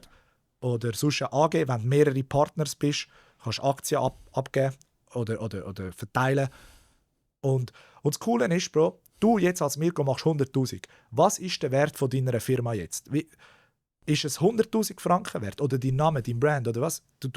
Also ja, ich habe jetzt eine Einzelfirma. Ich weiss Eben, nicht. Also nicht nichts. Es ist, aber hättest du eine GmbH unter deine Brand Birrenweich mit deinem Logo, mit deinen 2-3 Produkten oder mit deinem Service, den du anbietest, hat die GmbH eine Einnahme von 100'000, dann hat sie all die Kosten und dann hat sie einen Gewinn von 20'000 Franken. Wenn deine Firma einen Gewinn von 20'000 Franken hat, mit Potenzial die nächsten paar Jahre mehr verdienen, ist die Firma schon mal 5 oder mal 6 oder mal 7 oder mal 10 oder im Internetbusiness mal 15 bewertet. Das heisst, deine Firma wäre jetzt... Wo bewertet? Bro, im März. Am okay, ja. Das heisst, wenn jemand würde deine GmbH dann kaufen, deinen Namen, deine IP, deine Bildrechte zum Beispiel, deine Produkte, sieht er die Bilanz und Erfolgsrechnung und dann siehst du, der Birrenweich hat letztes Jahr 20'000 netto Profit gemacht. Im zweiten Jahr 30'000, im dritten Jahr 40'000. 40'000 mal 10 macht 400'000. Man kann einen Richtwert geben, man kann den Discounted Cashflow machen, es gibt ein paar Methoden, um das zu berechnen. Und dann schaust du, was ist die Firma wert. Und deine Firma wäre, wenn du 40'000 netto machst, kann ich dir jetzt garantieren, mal 5, mal 7, mal 10, vielleicht sogar mal 10. 400'000 Wert hättest du jetzt schon. Also wäre schon 500'000 schwer. Okay, ach so. So wird man reich. Ja, von dem habe ich keine Ahnung. Ja, okay. Ja. Und so musst du denken. Du musst denken, der Mirko, Entschuldigung, der Mirko, du hast Bildrecht, du hast Material, du hast eine Stimme, du hast einen Podcast, du hast eine Brand aufgebaut. Aber ist das irgendwo fassbar? Ist das irgendwo geschrieben? Ist das in einem Vertrag irgendwo? Nein. Mach diesen Schritt mal und dann hat das einen Wert. Und das kannst du weiterverkaufen, das kannst du auf Fernsehen verkaufen, das kannst du überall. Schön. Ja, Bro, deine Stimme, dein Bildrecht, was auch immer, weißt du. bist auch bekannt, dein Name, deine Produkte oder das Logo zum Beispiel, das hat einen Wert. Und das kannst du dann in der GmbH verkaufen als eben IP, als das Produkt, als den Service. Und es macht es auch professioneller. Ja. Das heisst, in Logisch. meinen Augen, Bro, bist du nicht 50'000, 60'000 wert, was du hast. In meinen Augen bist du 500'000 mindestens wert, sogar 1 Million. Wenn man es richtig strukturieren würde. Also wenn ich die GmbH jetzt gekauft hätte, dann hätte die einen anderen Namen gehabt. Dann kann man dann den Namen ändern? Den kannst du ändern, kostet 500 Stutz. 500 Stutz? Nein, Okay. kauf keine GmbH, Bro. Warum? Weil du zahlst 2000 Stutz für eine Firma. Weißt du warum? In der Schweiz gibt es 10 Jahre Pflicht zum all Dokumente bewahren. Von allen Rechnungen, von allen Mehrwertsteuerkontrollen, von allen Quellensteuern, alles Mögliche. Wenn die Firma 1 Jahr irgendeinen Scheiß gemacht hat und du übersiehst das, du siehst das nicht, dann kommt die Behörde und sagt, hey, Mirko, wir haben, vor 2 Jahren haben Sie da eine falsche Rechnung angegeben. Sie müssen noch Nachsteuern zahlen. Und das geht dann auf deinen Kopf. Wieso willst du eine Firma kaufen? Mach eine saubere Firma auf, von null. Ja, er sagt, sie sei sauber. Ja, Bro, das sagen alle. Sorry, ich kenne ihn nicht, aber das sagen alle. Ja. Ich habe auch Firmen, also ich und mein Vater, mein Bruder, wir haben Firmen gekauft und verkauft und Bro, wir haben auch Scheiße drin gewesen, obwohl es sauber war. Logisch. Weil, ja. Und darum ist eben das Wichtige, Bro, du nimmst 2000 Stutz in die Hand, gründest deine eigene Firma, 100% auf dich oder auf deine Frau, 50-50 kannst du auch machen oder wie du magst. Und es kostet dir 1500 Stutz, kannst du morgen machen, in 2 Wochen ist sie gegründet, hast dein Bankkonto. Aber du musst 20 zahlen. Du musst die nur schnell einzahlen, wenn du hast Cash. Oder du nimmst sie vom Kollegen, tust sie rein und dann tust sie ihm als Darlehen zurückzahlen irgendwann, zum Beispiel, oder am Vater. Du kannst sie nicht einfach wieder rausnehmen und ihm geben, weißt? Kann ich nicht meinem Vater mir 20k geben, dann kann ich die 20k wieder abheben und ihm geben, oder? Es würde vielleicht Möglichkeiten geben. Aber das ist alles, dann musst du mit dem Berater anschauen. Okay. Aber kauf nie eine Firma ohne einen Steuerberater. Das würde ich dir einfach... Aha, nein, ja, das müssen wir sowieso mit ja, dem Steuerberater. Ja, voll. Okay. Wie stehst du zu Bitcoin? Hey, Hast du Bitcoin?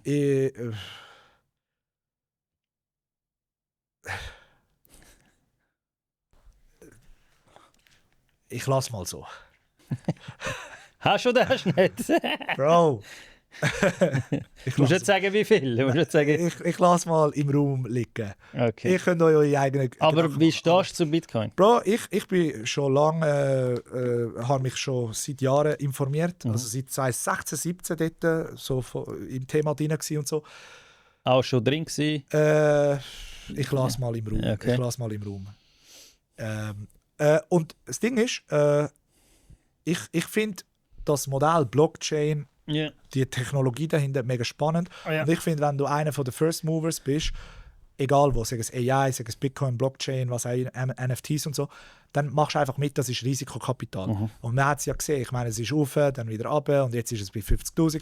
Jetzt ist es, Jahreszyklus. ja, Jahreszyklus, mal schauen. Ich hoffe auch, dass es auf 1 Million geht, natürlich.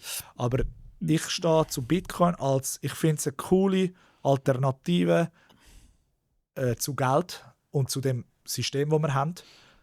Darum bin ich so eigentlich pro Bitcoin, pro das. Weißt? Aber nicht all in. Nein, Bro, nicht 2-3%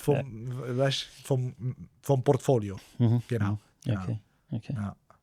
Hast du auch andere Kryptowährungen? Ich lasse Wenn du überhaupt Bitcoin hast? Ich lasse im Raum stehen. Wieso, Bro? Wieso? Willst du nicht sagen, wieso?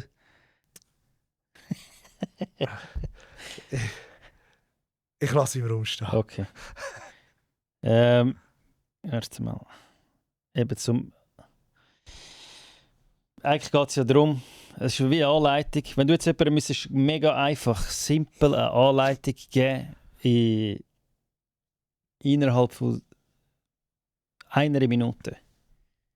Wie wirst du hast nichts, du hast kein Geld, du bist angestellt irgendwo, verdienst den normalen Lohn und du willst jetzt Millionär werden in den nächsten 10 Jahren.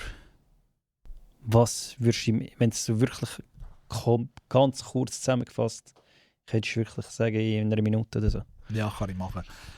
Also wenn du schon irgendwo angestellt bist, hast du sicher irgendeine Erfahrung schon. Yeah. Setz auf deine Skills, auf die 1 oder 2 Skills, die du dir angeeignet hast in den letzten paar Jahren. Sei es Verkauf, sei es Video-Editing, sei es irgendetwas. Marketing. Setz auf diesen Skill 100'000%. Gang raus, red mit Leuten über verschiedene Ideen, find die eine Idee und gang all in auf die Idee. Das heisst sogar vielleicht, lad deinen Job auf der Seite, mach das einfach mal für 5 Monate. Wie wir es besprochen haben. Kontaktiert die Leute, bau die Webseite auf, find das Product Market Fit, das Pilotprojekt und setz alles auf das. Wenn es beim ersten Mal nicht klappt, dann hast du aber gelernt für das zweite Produkt, also für das zweite Service. Wenn es nicht klappt, dann beim dritten. Irgendwann wird es klappen. Und dann wirst du sehen, da öffnet sich eine Tür. Weil wenn du nie anfängst, wird sich auch nie eine Tür öffnen. Fang an und dann plötzlich macht es, oh wow, jetzt kommt Cash rein, jetzt verdiene ich ab meinem Produkt, ab meinem Service. Jetzt kommen Leute, die interessiert sind, mit investieren vielleicht oder eine Brand aufbauen. Jetzt brauche ich Mitarbeiter. Scheiße, ich kann nicht mehr alles selber machen. Ich brauche jemanden. Ich muss jemanden anstellen. Fang an, Leute anstellen für dich, die die Arbeit machen. Lern, wie man mit Kapital umgeht. Lern, wie man Systeme implementieren kann, damit alles so gut wie möglich automatisch oder prozessiert wird. Und lern, wie du kannst dich selber oder das Business verkaufen, also Sales und Marketing. Lern Media. Wenn du diese 4 Sachen machst, Kapital einsetzen, richtig, also Geld, auf die Kosten immer schaust, einen Cashflow hast, Marketing benutzt, Sales benutzt und Leute mitnimmst auf deine Reise, egal was es ist. Sei es ein kleines T-Shirt-Projekt, sei es ein grosses Lampenprojekt, mach's. In 10 Jahren garantiere ich dir, dass du eine Firma hast, die wert ist sicher 1 Million. Aber Cashflow, wie willst du das aufbauen? Hast du das gemeint? Cashflow kommt mit der Zeit. Du musst dir so vorstellen, wenn du etwas anfängst, gehst du ja davon aus, dass du schon im Minus bist. Egal welches Projekt, 10'000 Stutz bist du im Minus. Aber du fängst an und plötzlich kommt ein Sale rein. Plötzlich hast du ein T-Shirt verkauft, 50 Stutz kommt. 50 Stutz nochmal da. Hey, das T-Shirt geht nicht, aber ich kann jetzt Kappen kaufen und verkaufen, weil die laufen. Aber warte, dort kommt ja noch Verpackungsmaterial, du musst es verschicken, Versandkosten, dann kommen noch Steuern. Das ist ja nicht, dass du dann 50 Stutz hast. Darum sagt man, im ersten Jahr, wenn du das Geschäft aufmachst, im ersten Jahr bist du im Minus, im zweiten Jahr hoffentlich bist du bei 0,0, im dritten Jahr fängst du an zu verdienen. Ich würde sogar weiterziehen und sagen, im ersten Jahr bist du im Minus, 50'000, 20'000, was auch immer du dir leisten kannst. Yeah. Zweites Jahr bist du ein bisschen weniger im Minus, drittes Jahr bist du im 0,0-Bereich, viertes Jahr fängst du an zu verdienen, fünftes Jahr hast du Kohle und kannst Leute anstellen und machen. Klar, je nach Businessmodell ist das anders.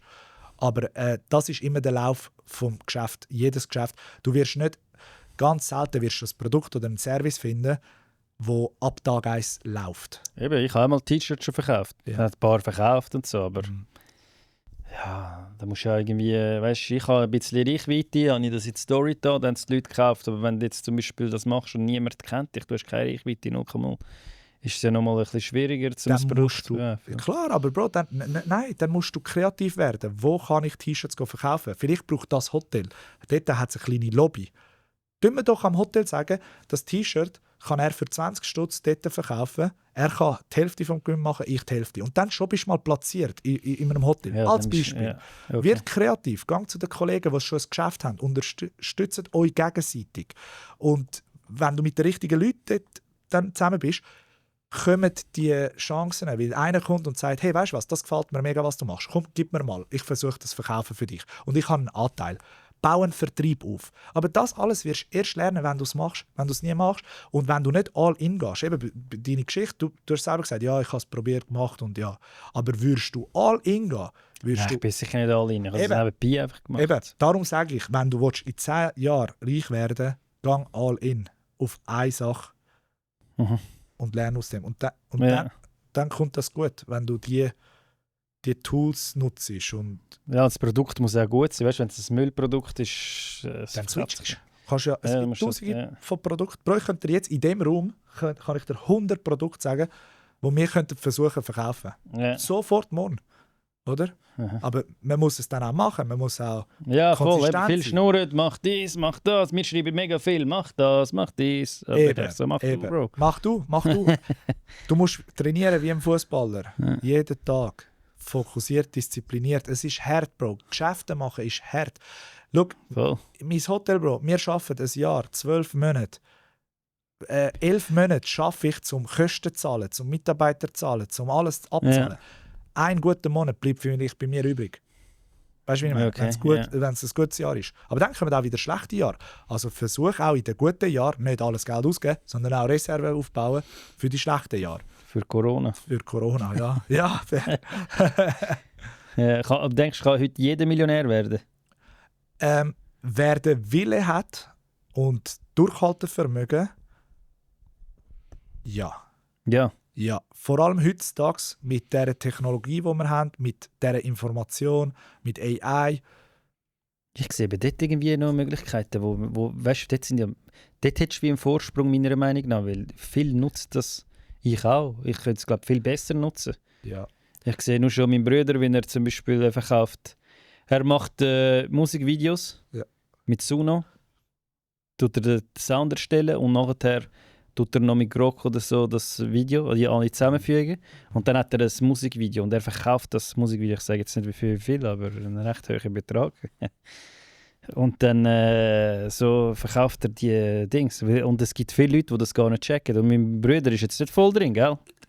Er hat einfach raucht so einen Joint nebenbei und macht das, weißt du?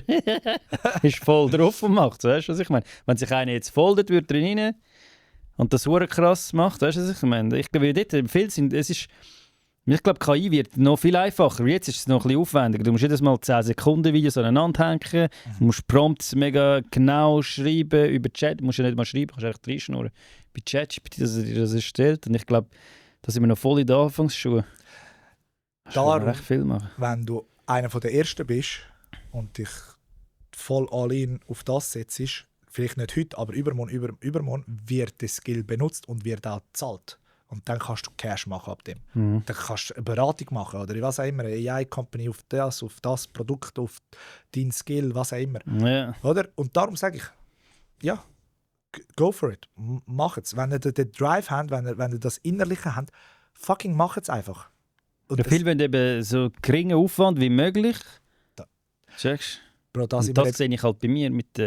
Ich habe in XRP und so investiert, in Algorand und Cardano und alles, die Coins, mega viel. Und dann ist es voll im Bullrun rauf. Dann habe ich irgendwie 150'000 auf meinem Konto gestanden. Dann habe ich so, fuck, das muss ich gar nicht machen. Alter. Ich kaufe da ein bisschen. Aber jetzt ist es natürlich wieder runter. Das Problem ist, du musst dann auch verkaufen. Jetzt hast du es zweimal verpasst zu verkaufen. Jetzt, weil das muss keine Alt-Season kommen. Haben ja viele erwartet, dass eine Alt-Season kommt. Ja. Weil Bitcoin geht immer zuerst auf und nachher die andere. Das ist nicht passiert. Und darum habe ich nicht verkauft. Aber dort ist es mega einfach gesehen. Meiner Meinung nach, wenn du jetzt ist es bei 60'000 Bitcoin. Wenn du kaufst, ist ja nicht, ich bin kein Hellseher, aber du kaufst jeden Monat 200-300 Stutz, sogar jede Woche. Wenn du Single bist, kannst du meiner Meinung nach locker 1000er im Monat auf die Seite tun. Und wenn du dann so immer wieder das kaufst, dann ist irgendwann bist du bei einem Bitcoin. Dann geht es vielleicht auf 500'000. Das ist so ein null Aufwand, weißt du, was ich meine? Oder du kannst auf sicherer gehen, in Nasdaq investieren, dort hast du sogar noch mehr als 7%, das sind Tech-Firmen. Oder? Und dann hast du deine 10% im Jahr. Ja, aber siehst, ich bin nicht Fan von null Aufwand, nichts machen, alles haben. Das ist Nein, ich rede nicht, ich rede für viel. Die Mehrheit hat, glaube die denken eben, mich fragen mega viel, ich bin nicht der Krypto-Experte. Aber gestern hat mich einer gefragt, der hat gesagt, hey, also wo soll ich investieren? Die denken zuerst, sie sind dort 5'000 Stutz rein und nachher über Nacht bist du Millionär, weißt du, was ich meine? So läuft es halt nicht, weißt du? Es kommt, wie du gesagt hast, die 10 Jahre, nimm dir 10 Jahre, 5 Jahre. Ja, Minimum, ja. Minimum. Oder? Ich bin jetzt seit 2006 Jahren drin, ja. Das ist eben das, weißt du, Leute sind, weißt, zum Beispiel, und 6 Jahre ist wenig. Ja, das ist wenig. Wir investieren. Weißt du, ich hocke jetzt da, Bro, ich bin seit ich 18, 19 bin, über 15 Jahre, was auch immer, bin ich am Geschäft, am Machen, am Kaufen, Verkaufen, Firmen gründen, dies, das. Und jetzt hocke ich halt da und kann über den Scheiß schnurren. Und weißt, ich will da nicht so sein, als wüsste ich alles. Ich weiß gar nicht. Ich bin immer noch im Prozess von allem Lernen. Und es gibt auch Levels to the game. Gell? Geld machen ist wie 1 Franken verdienen. Du musst mal 1 Franken verdienen und 1 Franken managen. Dann 10 Franken, dann 1000 Franken, dann 50'000 Franken, dann 100'000 Franken und dann 1 Million. Dann geht es weiter, 5 Millionen, 10 Millionen und es sind andere Levels. Und du bist irgendwie, gestern hatte ich ein Gespräch mit dem, weißt du, eigentlich, du hast gar nie genug. Weil ich habe letztes Mal gesehen, einer hat sich umgebracht, wo es ja irgendwie eine Finanzkrise gegeben und der hat irgendwie Milliarden gehabt und der hat irgendwie 3-4 Milliarden verloren. Aber er hat ja immer noch 6 Milliarden. Aber er bringt sich um, weil er nur noch 6 Milliarden hat. Aber andere würden alles geben, um überhaupt 100'000 haben oder so. Weißt du, was ich meine? Geld kann Das eben ist wirklich krass. eine Droge sein. Also du willst auch nicht ein Sklave werden vom Geld. Das Gute vom Geld, Bro, das Geld eben kommt und geht und wenn man es mal ein bisschen gesehen hat, dann ist es auch nicht alles, oder? Was Geld dir aber gibt, ist Möglichkeiten. Möglichkeiten, um deine Zeit wieder in Anspruch zu nehmen für dich. Geld ist Zeit, oder? Umgekehrt, ja? Nein, weil Geld ist unlimitiert, Zeit ist limitiert. Also genau, du kannst mit Geld wie Zeit, also nicht kaufen, ja. Aber ich kann zum Beispiel eine Putzfrau einstellen, dann kann ich, anstatt dass ich den Haushalt muss machen, kann ich mit den Kindern etwas machen. Oder ich muss nicht irgendwo angestellt sein, 8 Stunden dort hingehen, arbeiten, sondern ich kann sagen, ja, ich gehe Privatlehrer für meine Kinder. Ja, wir gehen jetzt auf Bali in die Ferien. Genau. Das ist eben das. Jetzt ist die Frage, willst du noch mehr Geld und noch mehr arbeiten und noch mehr machen? Weil mit mehr Geld kommen auch mehr Probleme und so. Dann irgendwo musst du auch deine Balance finden. Oder? Wie viel Geld brauchst du, willst du eigentlich? Was ist gut für dich? Mit wie viel kannst du leben? Das muss jeder für sich individuell herausfinden. Und ich glaube, du bist, weißt du, wenn mir jemand sagt so, ja, bist du Millionär oder so? Bro, ja, ich bin fucking Millionär auf allen Ebenen. Ich bin gesund, es geht mir gut. Ich bin noch jung, ich habe Energie. Ich habe Zeit, ich bin mein eigener Chef.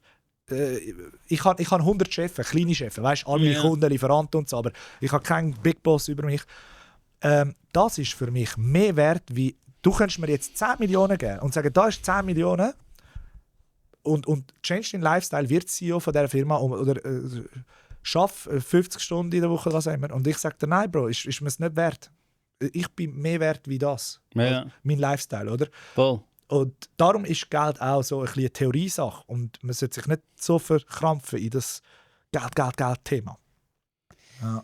Ja, macht man sich, aber ich mache mir oft vor dem Pennen und so. Ich kann mich nicht pennen, fuck. Ich kann meine Rechnungen sind halt bezahlt, aber so, ich habe keinen Lohn, ich muss schauen, ich brauche mehr Geld, Scheiße und so. Da kommen noch Rechnungen, checkst. Ja. Darum ist meine Frage, macht Geld glücklich?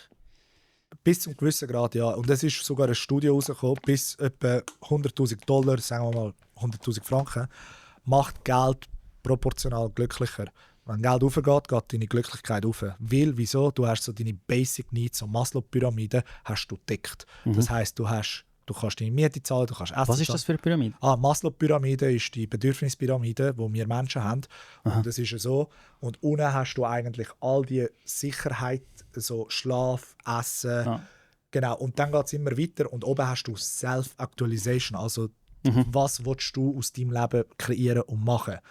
Und diese Pyramide ist für mich umgekehrt heutzutage. Weil heutzutage, in der Schweiz vor allem, die meisten haben Essen, sie haben Sicherheit, sie haben ein Dach über dem Kopf. Yeah.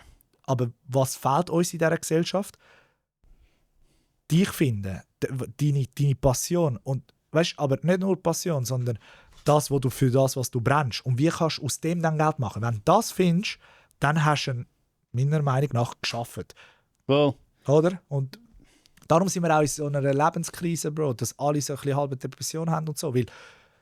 Weil sie finden nicht ihren eigenen Weg oder machen es nicht, aber haben diese Ansprüche, setzen die aber nicht ab, aber wollen alles haben, aber gleichzeitig wollen sie das. Das ist für mich so ein bisschen ein Loserspruch, irgendwie, keine Ahnung. Weil kein Geld macht auch nicht glücklich, weißt du, was ich meine? Du kannst glücklich sein ohne Geld, aber jedes Mal ist es so, wenn ich so Videos gemacht habe, wegen Investitionen, wegen Bitcoin und so, Da haben sie immer gesagt, ja, Geld macht nicht glücklich und so. Und Gesundheit ist wichtiger. Ja, aber wieso nicht beides? Du musst unbedingt schwer krank sein, wenn du Geld hast. Du kannst nicht gesund sein und Geld haben. Geht das nicht? Weißt du, wieso du das immer trennen? Mit Geld kannst du meiner Meinung nach auch Gesundheit kaufen. Weil du kannst dich besser ernähren. Ich kann ein Bioprodukt kaufen. Heisst nicht, dass jedes Bioprodukt gerade besser ist, aber ich kann zum Beispiel an der Theke mein Fleisch kaufen. Ich kann Gemüse kaufen, Bio. Ich kann sogar bei der Krankenkasse, wenn du privat versichert bist, hast du einen Vorteil, weil ich bei der Reha-Klinik zweimal, wegen Corona. Und allgemein bin ich versichert gewesen. Und ich habe also weniger Arztvisiten vom Oberarzt gehabt, als einer, der privat versichert war, weißt?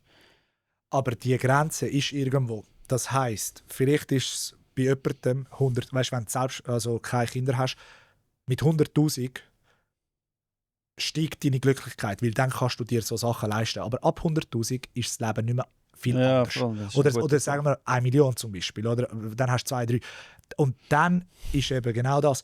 Was wichtiger ist, würdest du jetzt dein Leben mit Warren Buffett, der 100 Milliarden hat, er würde dir jetzt sofort die 100 Milliarden geben, aber dann müsstest du sein Alter annehmen. Aha, ja, weißt du, eben, was ist denn mehr wert? Deine Energie, deine Zeit, die aber er war ja schon reich, als er jünger war. Klar, er ist mit 31 Millionär geworden, oder Multimillionär. Multimillionär. Aber eben. Nur zum sagen, weißt, ich meine, darum sage ich, Geld macht glücklich zum gewissen Grad. Und den Grad muss jeder selber herausfinden für sich. Aber irgendwann macht es sich nicht glücklicher. Das macht noch mehr Probleme. Mir geht es gar nicht darum, Lamborghinis besitzen, Gucci-Kleider und das geht es 0,0. Aber mir geht es darum, eben, dass du kannst in Migros gehen. Du kannst kaufen, was du willst. Ich muss jedes Mal schauen. Weißt, ich kann nicht Rindsfilet immer nehmen. Nein, ich nehme es nicht. Das ist zu teuer. Halt. Wir haben jedes Mal 200 Stutz einkaufen oder so, jede Woche. Weißt? Ich kann nicht die ganze Zeit. Nein, ich gehe nicht auf Deutschland. Das kannst du nicht fressen in Deutschland. Nein. Ich wohne sogar 5 Minuten. Ich gehe nie auf Deutschland. Nein, hör auf. Aber eben, dann, anstatt, dort kommen wir wieder zum Anfang an vom Gespräch. Was kannst du jetzt in deinem Fall machen, produzieren, um mehr zu verdienen? Damit du dann mehr hast, um dann das decken. Und du wirst das finden, du bist auf dem Weg. Also bei dir sehe ich es ganz klar. Jetzt zu okay, dem Coiffeur. Ich bin ein blödes Beispiel, Bro, weißt du? Hey, bei mir ist es ein bisschen kompliziert, die ganze Sache. Ja, klar, du bist ja angezeigt worden. In dem Beruf, den ich mache und so, bin ich ein bisschen eingeschränkt, sagen wir so. Ich will nicht immer jammern da, hey, nein, niemand schafft, aber ich bin ein bisschen eingeschränkt, sagen wir so. Ist ja logisch, oder? Ich bin ein bisschen eingeschränkt in dem, was ich jetzt mache, in diesem Bereich. Ich müsste wie einen anderen Bereich noch finden. Ich habe eben manchmal die Nase voll von Social Media. Was würdest du denn machen? Keine Ahnung, Bro. Ich weiß es eben nicht. Ich habe mich das schon immer gefragt. Ich habe auch keine Lehre gemacht und so. Und nachher musste ich einen Beruf finden wieder. Ich musste ein BITS und alles. Und dann kannst du so einen Test machen. Weißt du, das BITS Berufszentrum? Ich musste einen Test machen, was für mich in Frage kommt, was für ein Job. Und ich so, Bro, es schießt mir jeden Scheiß auf dort. Ich will gar nichts von dem Scheiß machen. Ich will gamen und so, weißt du? So, Montana Black-Style, solches Zeug. Aber ich gehe streamen, ich habe 10 Zuschauer, manchmal habe ich 50, manchmal habe ich 100, wenn ich gerade im Rage-Zeug bin im Gespräch. Aber nachher bin ich wieder, ich kann nicht die ganze Zeit auf diesem Level so schnurren, weißt du? Nachher irgendwann bin ich wieder... Andere Frage, wenn du jetzt 10 Millionen hättest, oder 100.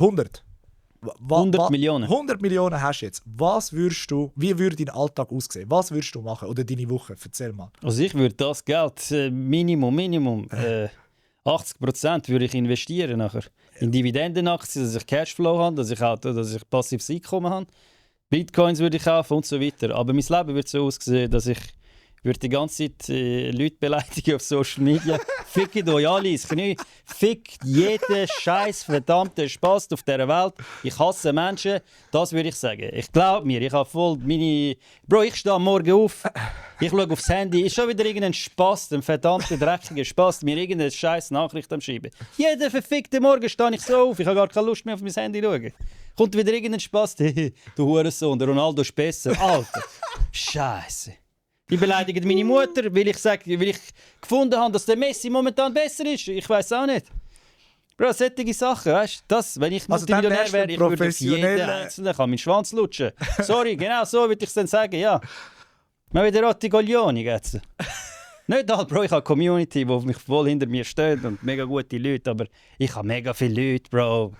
Ich habe voll keine Nerven mehr. Ich verstehe auch, zum Beispiel den Zeki, weißt ich sowieso, wohnst du? Ich sage jetzt nicht, wo er wohnt, abgelegen. Ich so, wie kannst du dort wohnen? Aber ich habe das nie gecheckt, aber ich verstehe 1.000.000%. Wenn er rausgeht, hat es irgendwelche Bauern und so, Katzen, die rumlaufen. Und ich habe das nie verstanden und ich verstehe ihn jetzt so, voll verstehe ich ihn. Ich habe so keine Nerven mehr für Menschen. Ich würde das machen. Ich würde wirklich Kontakt mit Menschen abbrechen. Ich würde Social Media gar nicht mehr so machen.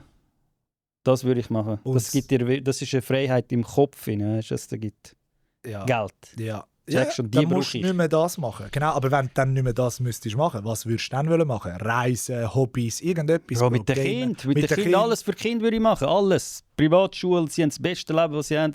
Das, was sie machen wollen, können sie machen. Die Grosse kann ich schon selber sagen. Ja. Und ich finanziere ihr das alles. Mir ist scheißegal wegen mir, scheiß auf mich. Ja. Okay, du bist schon ein Spezialfall, Bro. Das ist schon, ja, weil jeder Mensch hat ein bisschen Bedürfnisse. Ja, weißt, aber meine Bedürfnisse, ich bin froh, wenn meine Kinder froh sind und so. Meine das Familie herzig, froh ist und so. Natürlich. Und meine Frau und meine Kinder und dann, oder meine Eltern, kann ihnen ein Haus kaufen, weiss ich nicht was. Dann bin ich auch froh, checkst? Weil dann bin ich bin ja dann automatisch auch dort. Ich kann mit denen Zeit verbringen.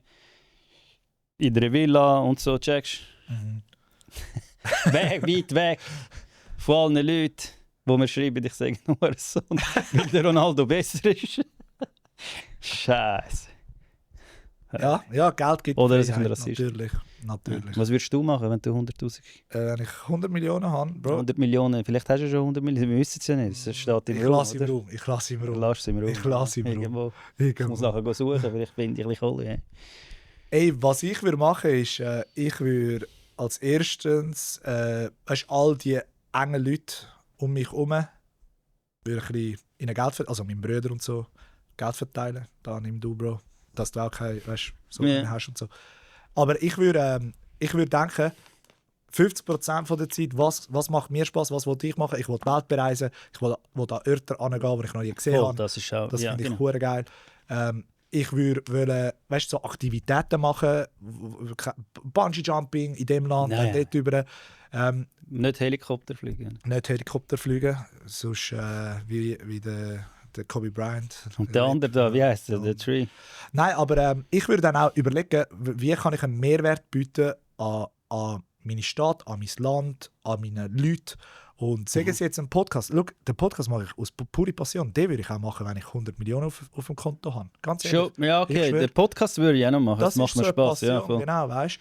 Oder ich würde in Projekte investieren, in Leute investieren. Und das mache ich hure gern. Wenn ich jemanden sehe, der das Potenzial hat und machen und will und tun, ihn unterstützen. So als, weißt, VC oder als Mentor. Hey, da hast du mal Startkapital, mach das, ich unterstütze dich. Finde ich geil, weißt, baust das nächste Startup auf in der Schweiz oder die grösste, weißt, die neue grosse Nestlé von der Schweiz irgendwie dort helfen. Ja. Ich kann gerne eben das Business, den Aspekt, und das würde ich weitermachen. So wie ein Warren Buffett auch jetzt immer noch heutzutage mit 90 Firmen kauft, verkauft. Er hat das gern, Bro, weißt? Und ich würde einfach so meine Passion, die ich jetzt schon mache, einfach weiter ausleben im grösseren Stil und hoffentlich hat es einen grösseren Impact. Und ich finde das eben auch spannend, weißt? Weil eigentlich über Geld reden ist etwas sehr Schönes.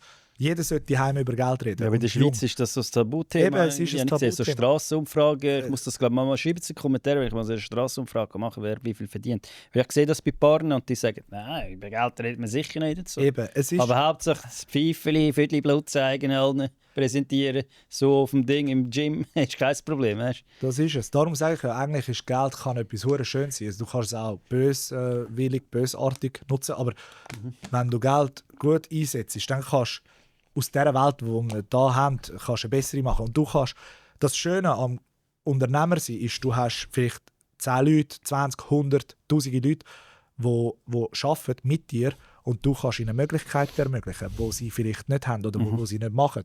Und stell dir das vor, auf einer grossen Skala. Darum habe ich mehr Respekt zu Elon Musk. Egal wie viele Trillionen er hat, man, geiles Sieg, weil der hat wie viel? 4000 Leute Millionäre gemacht. Er hat einen Purpose, er macht seine Mission, Vision. Hast du SpaceX? Nein, habe ich nicht. Ich habe ein bisschen gekauft. Hast du jetzt wieder runter? Ja, ich bin IPO wieder dann auf Null. runter. Ja.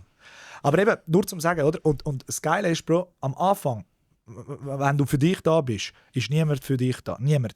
Nur du selber. Dann schaust du auf dich. Wenn es dir mal gut geht, dann kannst du ein bisschen auf deine Leute schauen. Und dann tust du ihre Realität ein bisschen beeinflussen. Mhm. Wenn du das aufskalierst, kannst du anfangen, ganze Dörfer, ganze Städte, ganze Länder beeinflussen. Und dann kommt das Nächste, was nach dem Geld kommt, ist eigentlich Power. Wie sagt man Power? Macht. Macht, genau. Und dort ist auch die Frage, wie gehst du mit der Macht um? Weil Macht korrumpiert und absolute Macht korrumpiert absolut. Jeder ist korrumpiert worden, ganz, ganz wenige Leute, die nicht korrumpiert worden sind von der Macht. Dort ist ein Ego-Spiel mit dir selber. Und wie kannst du andere Leute beeinflussen fürs Bessere, für eine bessere Zukunft, für deine Kinder. Also, würdest du machen wie der Trump bei den USA. Wieder mit der roten Karte. Trotzdem können spielen und dann haben sie trotzdem 4-1 verloren. Keine Ahnung. Eben, Macht, absolute Macht korrumpiert absolut. Aber eben, und dann hast du einen coolen Impact. Und ich sage nicht eine Legacy hinterlassen oder so. Ich meine einfach, in etwas Gutwollendes tun für andere Leute, die vielleicht nicht die Möglichkeit haben. Weil ich sage dir, du hast mir vorher gefragt, kann jeder Millionär werden? Ja, mit der Voraussetzung, dass du in der Schweiz geboren bist und da vielleicht mal eine Lehre machst und dann startest und dein Side-Business machst, dann ja. Aber Bro, in anderen Ländern hast du keine Voraussetzungen und die können das nicht. Zu Indien aus, ne? Da wäre jetzt am Stand mit der Scheich in dem Das ist es so. Zeug am Rühren dort. Ja, aber auch dort schaffen es ein paar Leute, oder? Ja, auch dort schafft es ein paar Leute. Ja. Und das mit ist deinem Vater zum Beispiel. Mit meinem Vater. Er ist die Hyper. klassische Geschichte, oder? Vom Tellerwäscher zum Millionär, wenn du so sagen. Ist wirklich so eine Geschichte. Ist ein Heimbringer. Darum sage ich, alles ist möglich, oder? Ja. Was haltest du von diesen Leuten, die... Ich sehe sehr viele, die so Gucci-Kleider anhaben, Gucci-Cap und so. Und sie haben einfach und fragen, Bro, kannst du mir 5 Stutz twinten oder so? Ja, die leben halt im... Wirklich originale Gucci-Scheiße und so haben sie. Ja, nicht von irgendwo von Marokko am Stand. Irgendwo. Ja, sie leben, ich nenne das 0815 Fischli-Leben, im Systemleben. Sie leben im Materialismus. Es ist dumm, nicht? Es ist nicht clever. So wirst du auch nicht reich. Weißt? Ich sehe Insta-Stories, nachher flexen sie mit der Uhr und so. Aber Bro, fragen sie, hey, kann ich da mit dir kochen kommen, zum Beispiel? Ich brauche Cash und so, Bro, ich bin am Arsch. Weißt, sie gehen voll in die Ferien, Luxusferien, machen immer Stories so voll auf reich. Jedem das seine, oder? Ich will da niemandem reinschnurren und so, aber du musst dich auch fragen, was hast du für Prinzipien, für Werte in deinem Leben und mit welchen Leuten willst du hängen. Wenn jemand so ein Prinzip hat und sich Kleider kauft für 10'000 Stutz, aber nachher 500 Stutz kommt fragen und dir sie nicht nachher zurückzahlt, dann will ich den Typ Mensch nicht bei mir haben. Ja. Oder? Aber würdest du nicht das beim Namen nennen, würdest du nicht sagen, die sind dumm?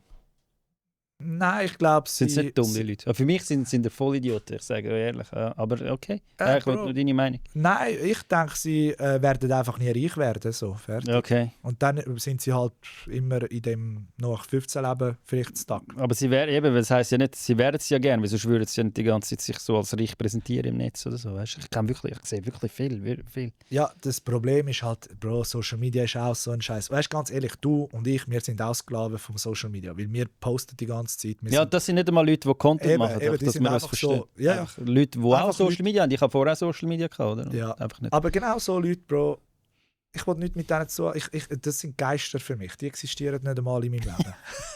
Ja, eben. Dann Scheiße. Ja, Fake-Millionäre sind das, oder? Ja, genau, ja. Bro, genau. Also, ja, ich habe gedacht, ich mache einmal mal so eine Schnellfragerunde. Ja, machen wir. Bitcoin oder Gold? Gold. Warum?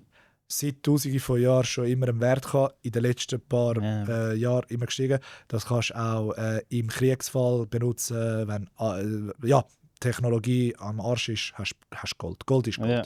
Aktie oder Immobilie? Aktien. Aktien? Aktien. Ferrari oder Lamborghini? Lambo. Ja, safe. Zürich oder Dubai? Zürich. Zürich, ja? Ich liebe Zürich. Bist du in Dubai gewesen? Safe. Ja, du hast ja sogar Immobilien in Dubai, ja. Voll. Angestellt oder selbstständig? Unternehmer und Investor. Mhm. Jawohl. Früh aufstehen oder spät ins Nest? Immer spät ins Nest. Oh, nicht schlecht. Ich habe So erfolgreiche Leute, die meistens um 5 Uhr morgens aufstehen. Und so. Nein, Bro, ich stehe am 8, 9 Uhr auf.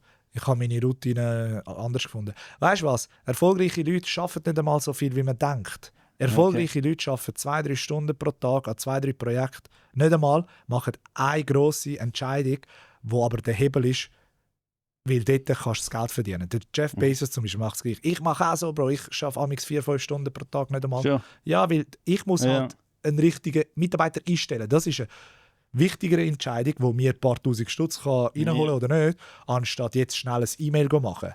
Oder? Und darum musst du wie im Feuerwehrmann denken. Du brauchst Zeit, um Feuer zu löschen. Und wenn du die Zeit hast, kannst du auch ein guter Geschäftsmann sein. Das ist Ja, voll. darum, voll. Jeff Bezos, der hat sich nicht scheiden lassen.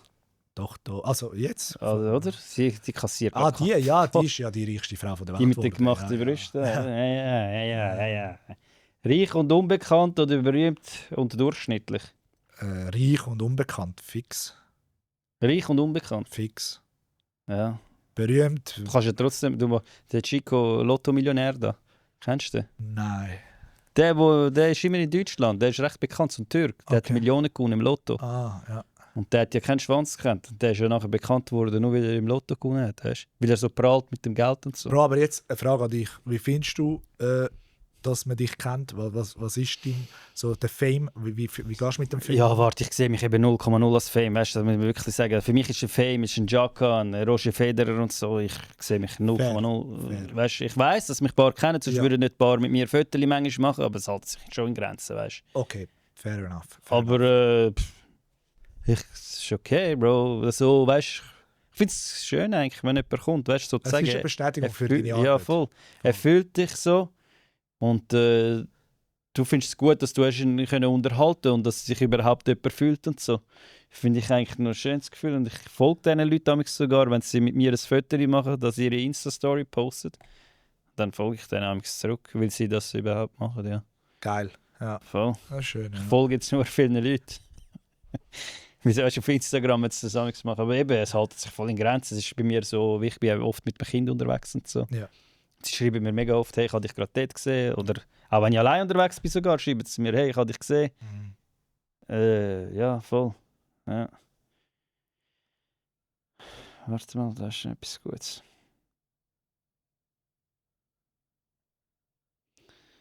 Das ist eine mega gute Frage. Stell dir vor, du wachst am Morgen auf und hast wieder genau 10'000 Stutz. Aber das Wissen von heute, was würdest du in den nächsten 12 Monaten konkret machen, um möglichst schnell wieder Millionär werden, mit denen, dass du schon 10'000 Stutz jetzt ein Kapital hast? Mit dem Netzwerk, das ich auch habe und das Wissen. Genau, das, was du jetzt hast. Und nicht von neu anfangen. Voll einfach. Ich würde an all meine Kontakte gehen, sagen, hey, was auf Social Media? Nein. Meine private Kontakte, wo ich weiss, der hat vielleicht das Geschäft, der hat das Restaurant, der hat das. Ja. Fragen, was ist dein Bedarf? Brauchst du egal, ein Produkt, weißt du, jetzt im Restaurant, brauchst du Mitarbeiterbekleidung zum Beispiel? Ja, brauche ich. Ich würde alle Kontakte anfragen, sagen, hey, ich habe das Produkt neu jetzt. Ich würde sofort das Produkt machen lassen, in der Türkei irgendwo, in China sogar, wenn es sein muss, mit diesen 10'000 Stutz, alles auf die Karte setzen, Waren kaufen, egal welche Ware oder welches Produkt, für 10'000 Stutz und die verkaufen für 15'000 Stutz. Ja. Und mit diesen 5'000 habe ich ja schon einen Gewinn gemacht und dann weiter. Einfach kaufen und verkaufen und ein Produkt oder eine Dienstleistung anbieten. Ja. Okay. Zweitens, ich würde auch zu den Leuten angehen und sagen, hey, ich habe jetzt die Skills, all das Know-how in diesem Bereich. Wenn du willst, kann ich dich coachen oder beraten und würde eine Beratung aufmachen. Oder ich würde meine Kontakte zusammenspielen lassen. So wirst du am schnellsten, mit Kaufen und Verkaufen wirst du am schnellsten reich. Verkaufen, ja. Ja, du musst ja gut. Ich habe früher mega gut verkauft. Über Handy-Abos. Ich bin immer zuerst outbound, da bin ich einer von den... ein paar Monate bin ich der Bestverkäufer gewesen, ja, und manchmal nicht. Aber auch noch inbound nachher bei der Swisscom. Ich habe immer mega gut verkaufen. Eben. Auf Social Media klappt es nicht so gut. Ja. Schon, wir haben ja ein Candy House. Ja, Ich gehe dort live, ja. dann bin ich live, dann bestellen die Leute. Aber ich bin einmal in der Woche, dann verkaufe ich, so ich bin 1,5 Stunden live.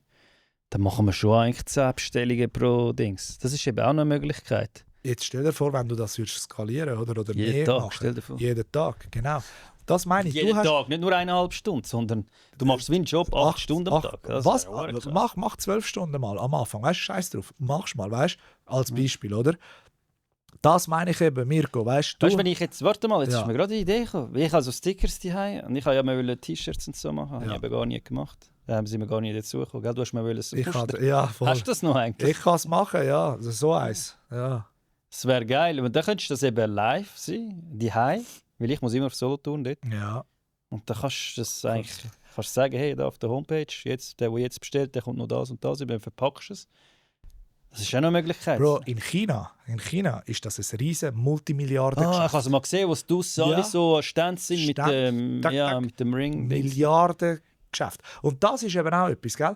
Ich würde auch reisen, andere Länder, Sachen anschauen, wie machen sie es dort und das da anbringen in die Schweiz zum Beispiel.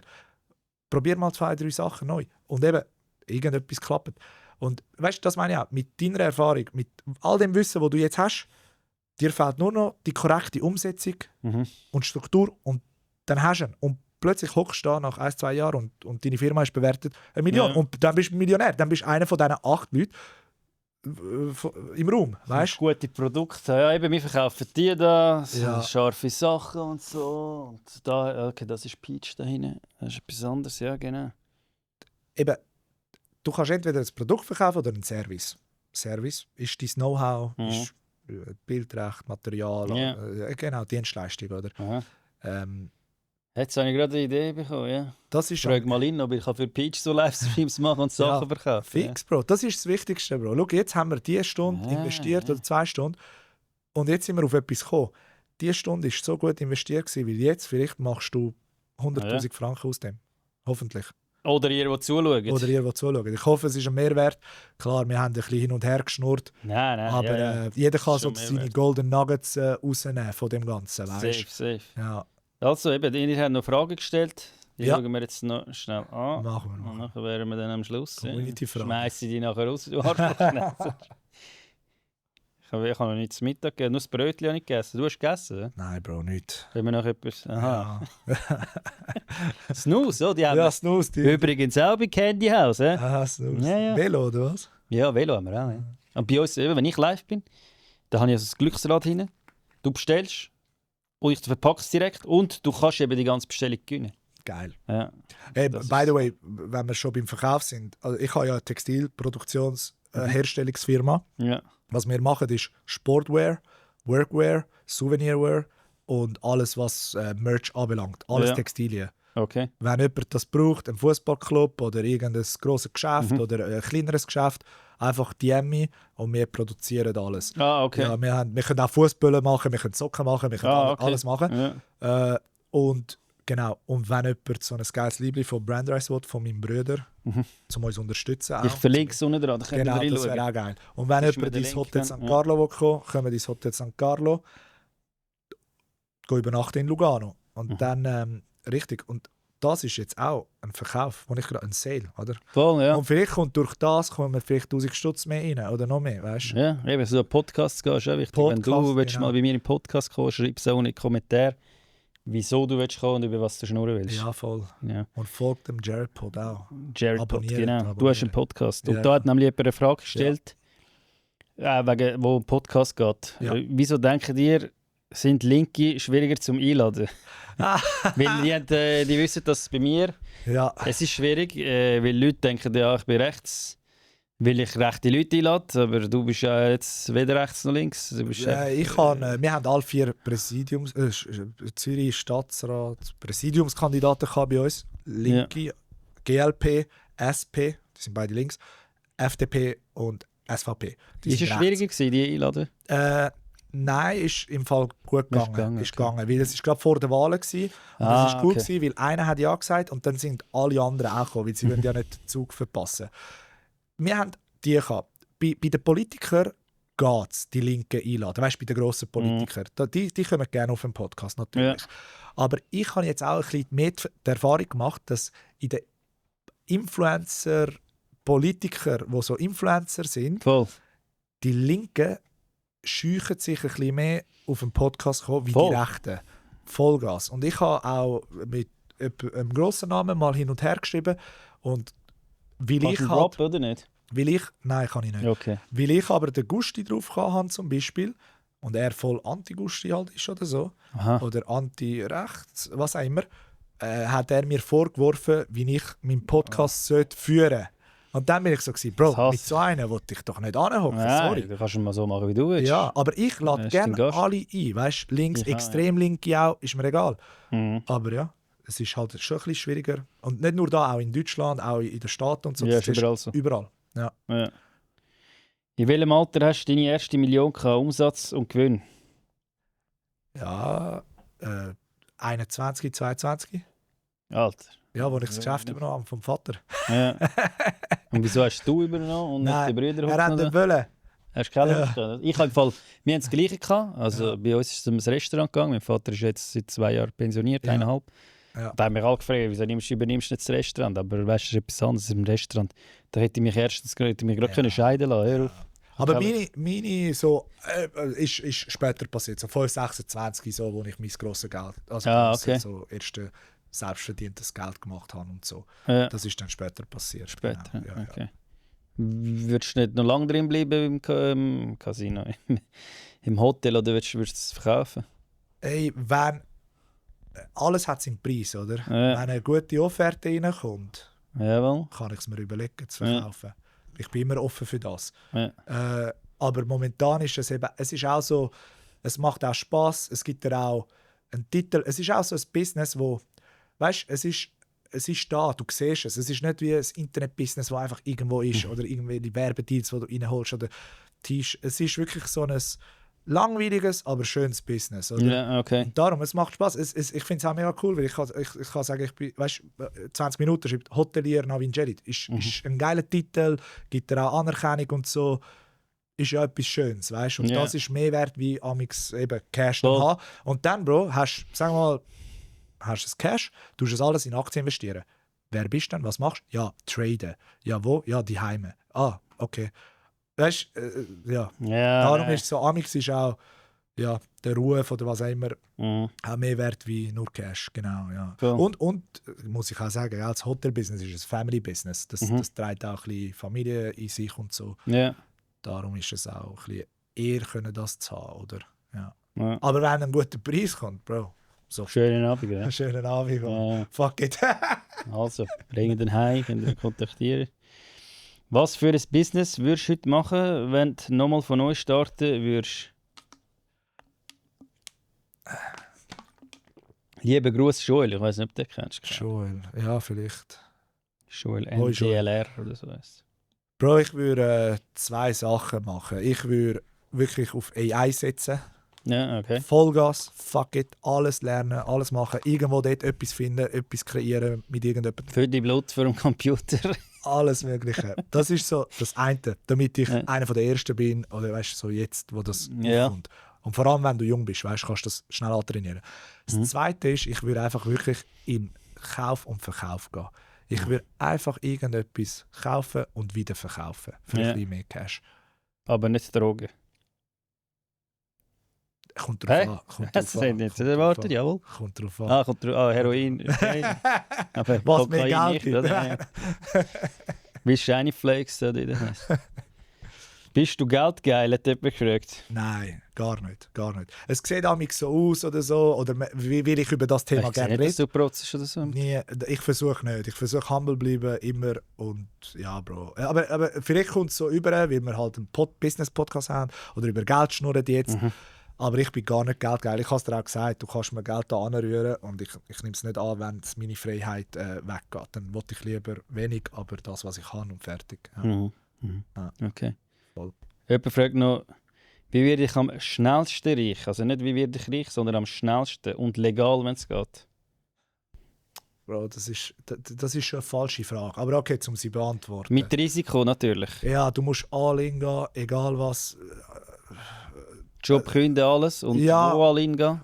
Zu ihm, dass er jetzt das gerade umsetzen kann, falls es sieht. Bro, aber es kommt darauf an, was für Skills hat er. Vielleicht kann er nicht einmal richtig, weißt, ich würde jetzt sagen, go codieren. Coders machen 200'000-300'000 Stutz. Immer noch. Also was ist das genau? Coden. Wenn du Vibe-Coden kannst und so Zeugs. Was so. genau coden? Mit AI zusammen kannst. Okay. Also du tust wie so die Agents codieren, du schaust, dass die Agents laufen und so. Aber wenn der Dude irgendein Mech ist, dann kannst du ihm nicht sagen, go codieren. Also wenn die haben Küngelrecht jetzt Eben. vielleicht und das geschrieben, Dann die würde haben ich- Küngelrecht, Kolben melken mit der anderen Ja, Hand. dann würde ich sagen, go mechen, Mann. Dann wirst du am schnellsten reich, wie du das kannst. Aber keine Ahnung, Bro, das sind eben so Fragen, wo... Und schnell reich werden wird nie... Also die wenigsten, gell? Ich habe mal gesehen, einer ist all in Dogecoin dazu mal gegangen und ist im Ultimate, es gibt ja ein YouTube-Video. Aber wie viel... Das ist einer von... Eben, wie Ja. viel... Aber es ist einer. Ja, klar. Das gibt es immer. Oder du spielst Lotto einfach. Ja. Aber das ist sehr unwahrscheinlich, dass der Millionär Gang ist. Poker, Bro. Mit Poker machst du auch viel Schon. Cash. Ja, aber Wenn mit du viel gut bist. Einsatz. Wenn Ja. du gut bist. Ja. Wie haltest du die beiden politischen Seiten neutral zusammen? Ja, weißt du, das ist eine gute Frage im Fall. Wow, geiles Sieg. Bringen heim. Bringen heim. Ganz einfach, indem du so objektiv wie möglich und rationell wie möglich bleibst. Und einfach versuchst, Fakten aneinander zu bringen Mhm. und die dann abwägen mit Statistiken und nicht mit Gefühlen und Emotionen. Mhm. Und so unbiased wie möglich können auch dein Kopf, weißt du, du lebst in einer Bubble. Was du dir immer sagst, das hammerst du dir immer wieder rein. Oder Oh. darum sind Rechte rechts, Uhren rechts und Linke sind Uhren links, weil sie nur über das scheiß Ja, Thema genau. immer beide Seiten nur ihr Thema. Ich habe das Gefühl, die hören besprechen. gar nicht die andere Richtig. Seite. Das Beste, was ein Mensch machen kann in seinem Leben, ist, seine ganzen Gedanken und Ideen hinterfragen und sagen, das stimmt alles gar nicht. Ich lasse mal jetzt die andere Seite und ich akzeptiere sie auch. Wirklich, ehrlich und offen. Weil vielleicht bist du ja im Falschen in dem Moment. Und das musst du konstant machen, im Geschäft auch. Weil du bringst das Produkt raus. Du denkst, du bist der geilste Sicht, das Produkt läuft. Mhm. Aber der Markt will das nicht. Und dann musst du dir sagen, ey, ich habe einen Fehler gemacht. Das ist alles Bullshit, was ich mir überlege. Das Gleiche in der Politik. In der Politik ist es so, die Idee ist vielleicht Bullshit, aber die andere stimmt. Und so kannst du es immer abwägen, rational, nicht emotional sein, beide Wie bei Seiten. der Ronaldo-Messi-Debatte, weißt du? Ja. Und meistens, Bro, ist es... Leute beleidigen ja meine Mutter. Eben. Bro, ich bin der Erste. Ich bin ein riesen Ronaldo-Fan, Bro. Ich bin Fanboy Ronaldo, aber ich gebe auch zu, dass der Messi auch ein fucking Goat ist. Und er Ja, macht beide sind brutal. Beide sind brutal. Nie besser als Maradona und alles, ja. Weißt du, was das Problem ist von unserem Gehirn? Wir wollen immer schwarz oder weiß haben. Oder? Wir können nicht... Heutzutage kannst du eben mit ChatGPT recht Fakten ausholen. Ich habe heute ein Video vorgepostet mit Fakten für ChatGPT. Ja, mit Fakten musst du auch nichts aufpassen, natürlich. Aber das Ding ist, unser Kopf lässt es nicht zu, dass wir gleichzeitig an etwas denken können, dass es schwarz und weiß ist. Es muss immer schwarz oder weiß sein. Das Gleiche geht mit, wenn du das auf eine Meta-Ebene nimmst, ist so Ja. tot oder nicht tot. Es kann auch beides gleichzeitig sein. Und es gibt sogar in der Quantencomputing gibt es einen Status von einem Molekül, wo einfach gleichzeitig. Es steht, aber es bewegt sich gleichzeitig. Also, Wir kennen das Konzept gar nicht. Aber Ja. im Universum gibt es das Konzept. Ach so. Beides, ein Ja und ein Nein, aufs Mal. Wir haben nicht einmal eine Aussprache für das. Und wenn du das in dein Gehirn kannst reinpflanzen, dass es das gibt, dann kannst du völlig anders arbeiten, denken, machen. Viele sollten halt ihr Hirn reinpflanzen, dass der Messi 8 Goal die WM gemacht hat und der Ronaldo 8 in der gesamten WM-Karriere. Fairer Punkt, fairer Punkt. Oder das kleine Fair marokkanische Mädchen. Fairer Punkt. He cry at home. Where is Ronaldo? Ja. Also, was hat es da noch gefragt? Jetzt bin ich da verrutscht. Aha, weil noch mehr Fragen jetzt reingekommen sind. Was sind 3 Sachen, die du in der Schweiz ändern würdest? Die Ausländer erst mal raus. Aber ein Saupack, verdammt. Ja, Dann ja 2, ja. ja, ist eine gute Frage. Ich müsste ein bisschen studieren für die, um die richtig rauszusagen. Studieren. Aber ich würde die Steuern überall senken, noch mehr. Ja, okay. Ja, fix. Ich würde es attraktiver machen für Grossfirmen, dass sie wieder da kommen. Und ich würde die Start-up-Welt da beleben, damit mehr VC-Risikokapital, das Geld reinkommt, damit wir wieder Firmen können aufbauen wie eine Nestlé, wie eine ABB, oder Nestlé oder eine Credit Nestlé kommt Suisse. sehr viel Hate über. Ja, Du hast fair. jetzt mehrmals erwähnt. Ja, fair, aber es ist so ein Paradebeispiel für Okay. oder Novartis oder was auch immer. Heutzutage kreieren wir die Firmen nicht mehr da, aber wir haben Hochschulen, wir haben Universitäten, die die besten sind, aber all die Spin-offs gehen alle auf Amerika, auf London oder auf Berlin oder was auch immer und bleiben nicht da in der Schweiz. Und ich würde das wie ändern, weißt du, um zu sagen, Ja. dass wir da wieder mehr Wertschöpfung haben in dem Sinn, weil das gibt wieder mehr Cash für alle, das gibt mehr Arbeit. Ja. Das ist das eine in der Schweiz und das andere, Bro, ich würde einfach eine Landessprache machen, wenn ich dir ehrlich bin. Ja, eben, du bist in Lugano. Kannst du Italienisch? Ja, ich kann Italienisch. Ja. Alle Dokumente sind, weißt du, so. Alles auf Italienisch? Ja, es ist alles, es ist crazy, alles auf Italienisch und dann da ist alles auf Deutsch, dann dort alles. Und ich schicke dann meinen Betreibungsauszug zum Beispiel auf Lugano, auf Deutsch und dann sagen sie, nein, auf Italienisch. Bro, muss zweimal, weißt du, hin und her. Es ist crazy, amix. Es macht keinen Sinn, aber ja. Eine hat ja schon, meine Großmutter hat früher Rätoromanisch Rätoromanisch geredet. Das ist crazy. Das gibt es ja gar nicht. Die hat es früher, glaube ich, die einen sogar in der Schule gehabt. Ja, ich glaube, Also es gibt es schon ein paar, die das schnurren. Aber so können es schnurren, aber ja. Ja. denkst du, der Dönerpreis kommt runter? Dönerpreis? Was ist das für eine Frage? Weißt du, ich so, hey, da kommt der eine wegen Finanzen und so. Aber ich denke, okay, es geht, ja, Finanzen, okay. Ja. Denkst du, Dönerpreis kommt? Ja, okay, stimmt. Nein, es wird nie runtergehen wegen der Inflation. Inflation ist 2-3% jedes Jahr. Hier in der Schweiz ein bisschen weniger, aber das heisst, die Preise gehen immer ein bisschen rauf. Darum müssten eigentlich auch Löhne raufgehen. Also wird er in 10 Jahren 20 Stutz? Also Ja, kostet fix, er teilweise schon fix. 20 Stutz? Ja, aber er der eine kostet Tour. fix. Also er wird noch mehr kosten. Die Inflation ist crazy und die Preise an sich gehen immer rauf. Und das ist eben auch das Problem der heutigen Gesellschaft, Bro. Die Löhne gehen nicht so hoch rauf wie die Preise. Und darum hast du... Ich habe 13 Jahre im Gastgewerbe geschafft, das war immer gleich Lohn. Eben. Aber der Döner kostet nicht mehr 8 Stutz, aber 20 Stutz. Genau, Oder? du hast den gleichen Lohn, aber... Genau, Ja. und das ist das grösste Problem eigentlich, wo wir jetzt sehen in der Gesellschaft, dass die Mitte sich spalten, die haben und die nicht haben. Und darum hast du die ganze Problematik mit links und rechts. Noch nicht so da in der Schweiz, aber in anderen Ländern siehst du es brutal. Und das muss Deutschland, genau. Und das, ich sehe nicht so eine rosige Zukunft in diesem Bereich, weißt? Und darum musst du wirklich dich fragen, wie kann ich mehr machen, wie kann ich mehr produzieren, mehr Wert Aber eben, kreieren? mehr verdienst, mehr musst du zahlen irgendwie, habe ich das Gefühl, ne? Nein, Bro, nein. Ich habe Angst, zu mehr verdienen teilweise. Nein. Dann Wegen hast der du Mehrwertsteuer. keinen guten Steuerberater und keinen guten Buchhalter. Er und ist, so. nein, er ist von Bangladesch, nicht von Indien. Ich habe gerade wollen, ja. Dann musst du ihn wechseln, Bro. Nein, er ist gut. Ah, Er ist gut, gut. okay. Nein, er ist schon gut, aber ich muss es, glaube ich, einfach in GmbH machen. Fix, habe ich dir gesagt, ja. Ja, eben, weil jetzt zahle ich, mich nimmt Dings auseinander. AHV. Alle 3 Monate komme ich 3.000 Rechnung über. Ja, Das logisch, fickt bei mich. 100'000 Lohn oder Das 100'000 fickt Einnahmen. mich. Es ist nicht einmal dein Lohn. Sind deine Einnahmen, die kommen, die als Lohn dann versteuert werden, weil du keine Abzüge machst, weil du keine eben, GmbH hast, dir einen anderen Lohn auszahlen lässt, dann kommen sie. Aber das ist eben Money Management. Ja, weil wenn du aber GmbH hast, ist ja mehr Bürokram nachher, nicht? Ja, Schon ein aber bisschen nicht- mehr Bürokram, Ein bisschen mehr, nicht Ja. viel mehr. Ja, aber nicht mehr, viel mehr. Ja. Jemand hat gefragt, wer ist er? Wer bist du? Der Jared Pod. Er hat einen Podcast. Jared Pod heisst er. Kannst du schauen auf YouTube. Ich war schon 2-mal bei dir. Gewesen, gell? Ja. Genau, Jared Pod, er hat einen Podcast. Wann kommen mehr Motive, also das ist die letzte Frage, wann kommen mehr Motive von deinen Shirts? Ah, das Obscuro muss, 94, kennst du den? nein, aber Okay. Jetzt kennst du ihn. das muss mein Bruder beantworten. Wann kommen mehr Motiv?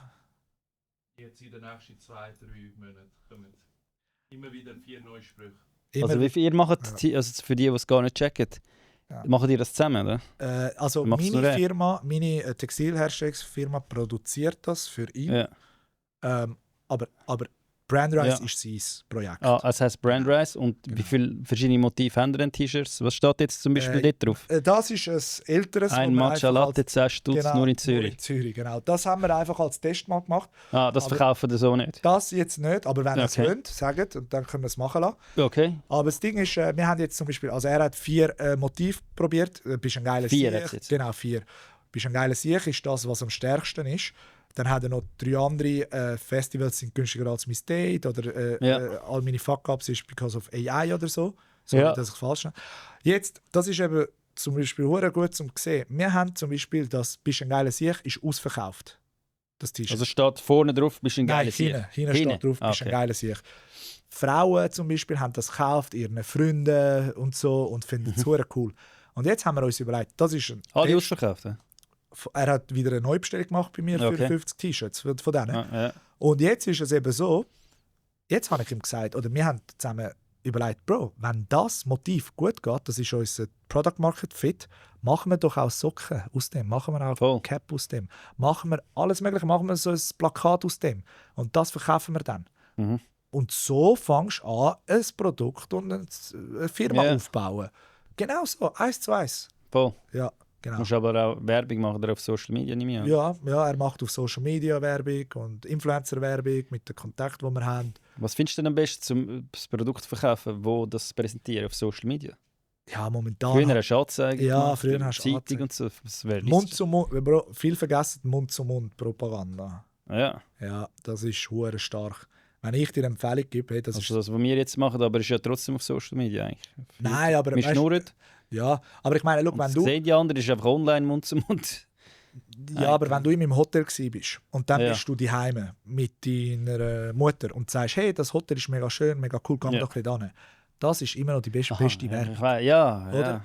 Ja. Und, das ist halt hinter der Cam. Ja, ist genau, und dort hast du auch keine Kosten. Ja. Oder? Weil Online-Werbung schalten, Klicks an Ads und ja, so. da hast du jetzt auch keine Kosten. Du kommst jetzt da im Podcast zum Beispiel. Also Ja. schickt dir dann nachher schon recht. Ja, Bro, meine Zeit ist ein bisschen mehr wert wie deine Rechnung. Nein! Nachher muss ich ihm zahlen. Ja. Nein, Lädt aber, dir die Rechnung in. Ja. ja. Du, Online-Werbung ist gut, aber du musst mega draus kommen, gell? Wenn du Ads schalten willst und so, sonst verpuffst du dein Geld, Ja. weil die Konkurrenz ist halt auch gross, gell? Ja, ist- Dort musst du halt auch ein Spezialist werden oder so, damit du checkst, wie du die Meta-Ads implementierst und die richtigen Target-Ziele setzt. Das ist halt immer so, ja. Ja. Hast du noch einen Abschlusssatz, den du ihnen willst sagen den Leuten? Hey, ich sage einfach, bleibt immer authentisch, bleibt euch selber, gebt Gas, macht einfach. Nicht, wenn ihr Pedos sind oder so.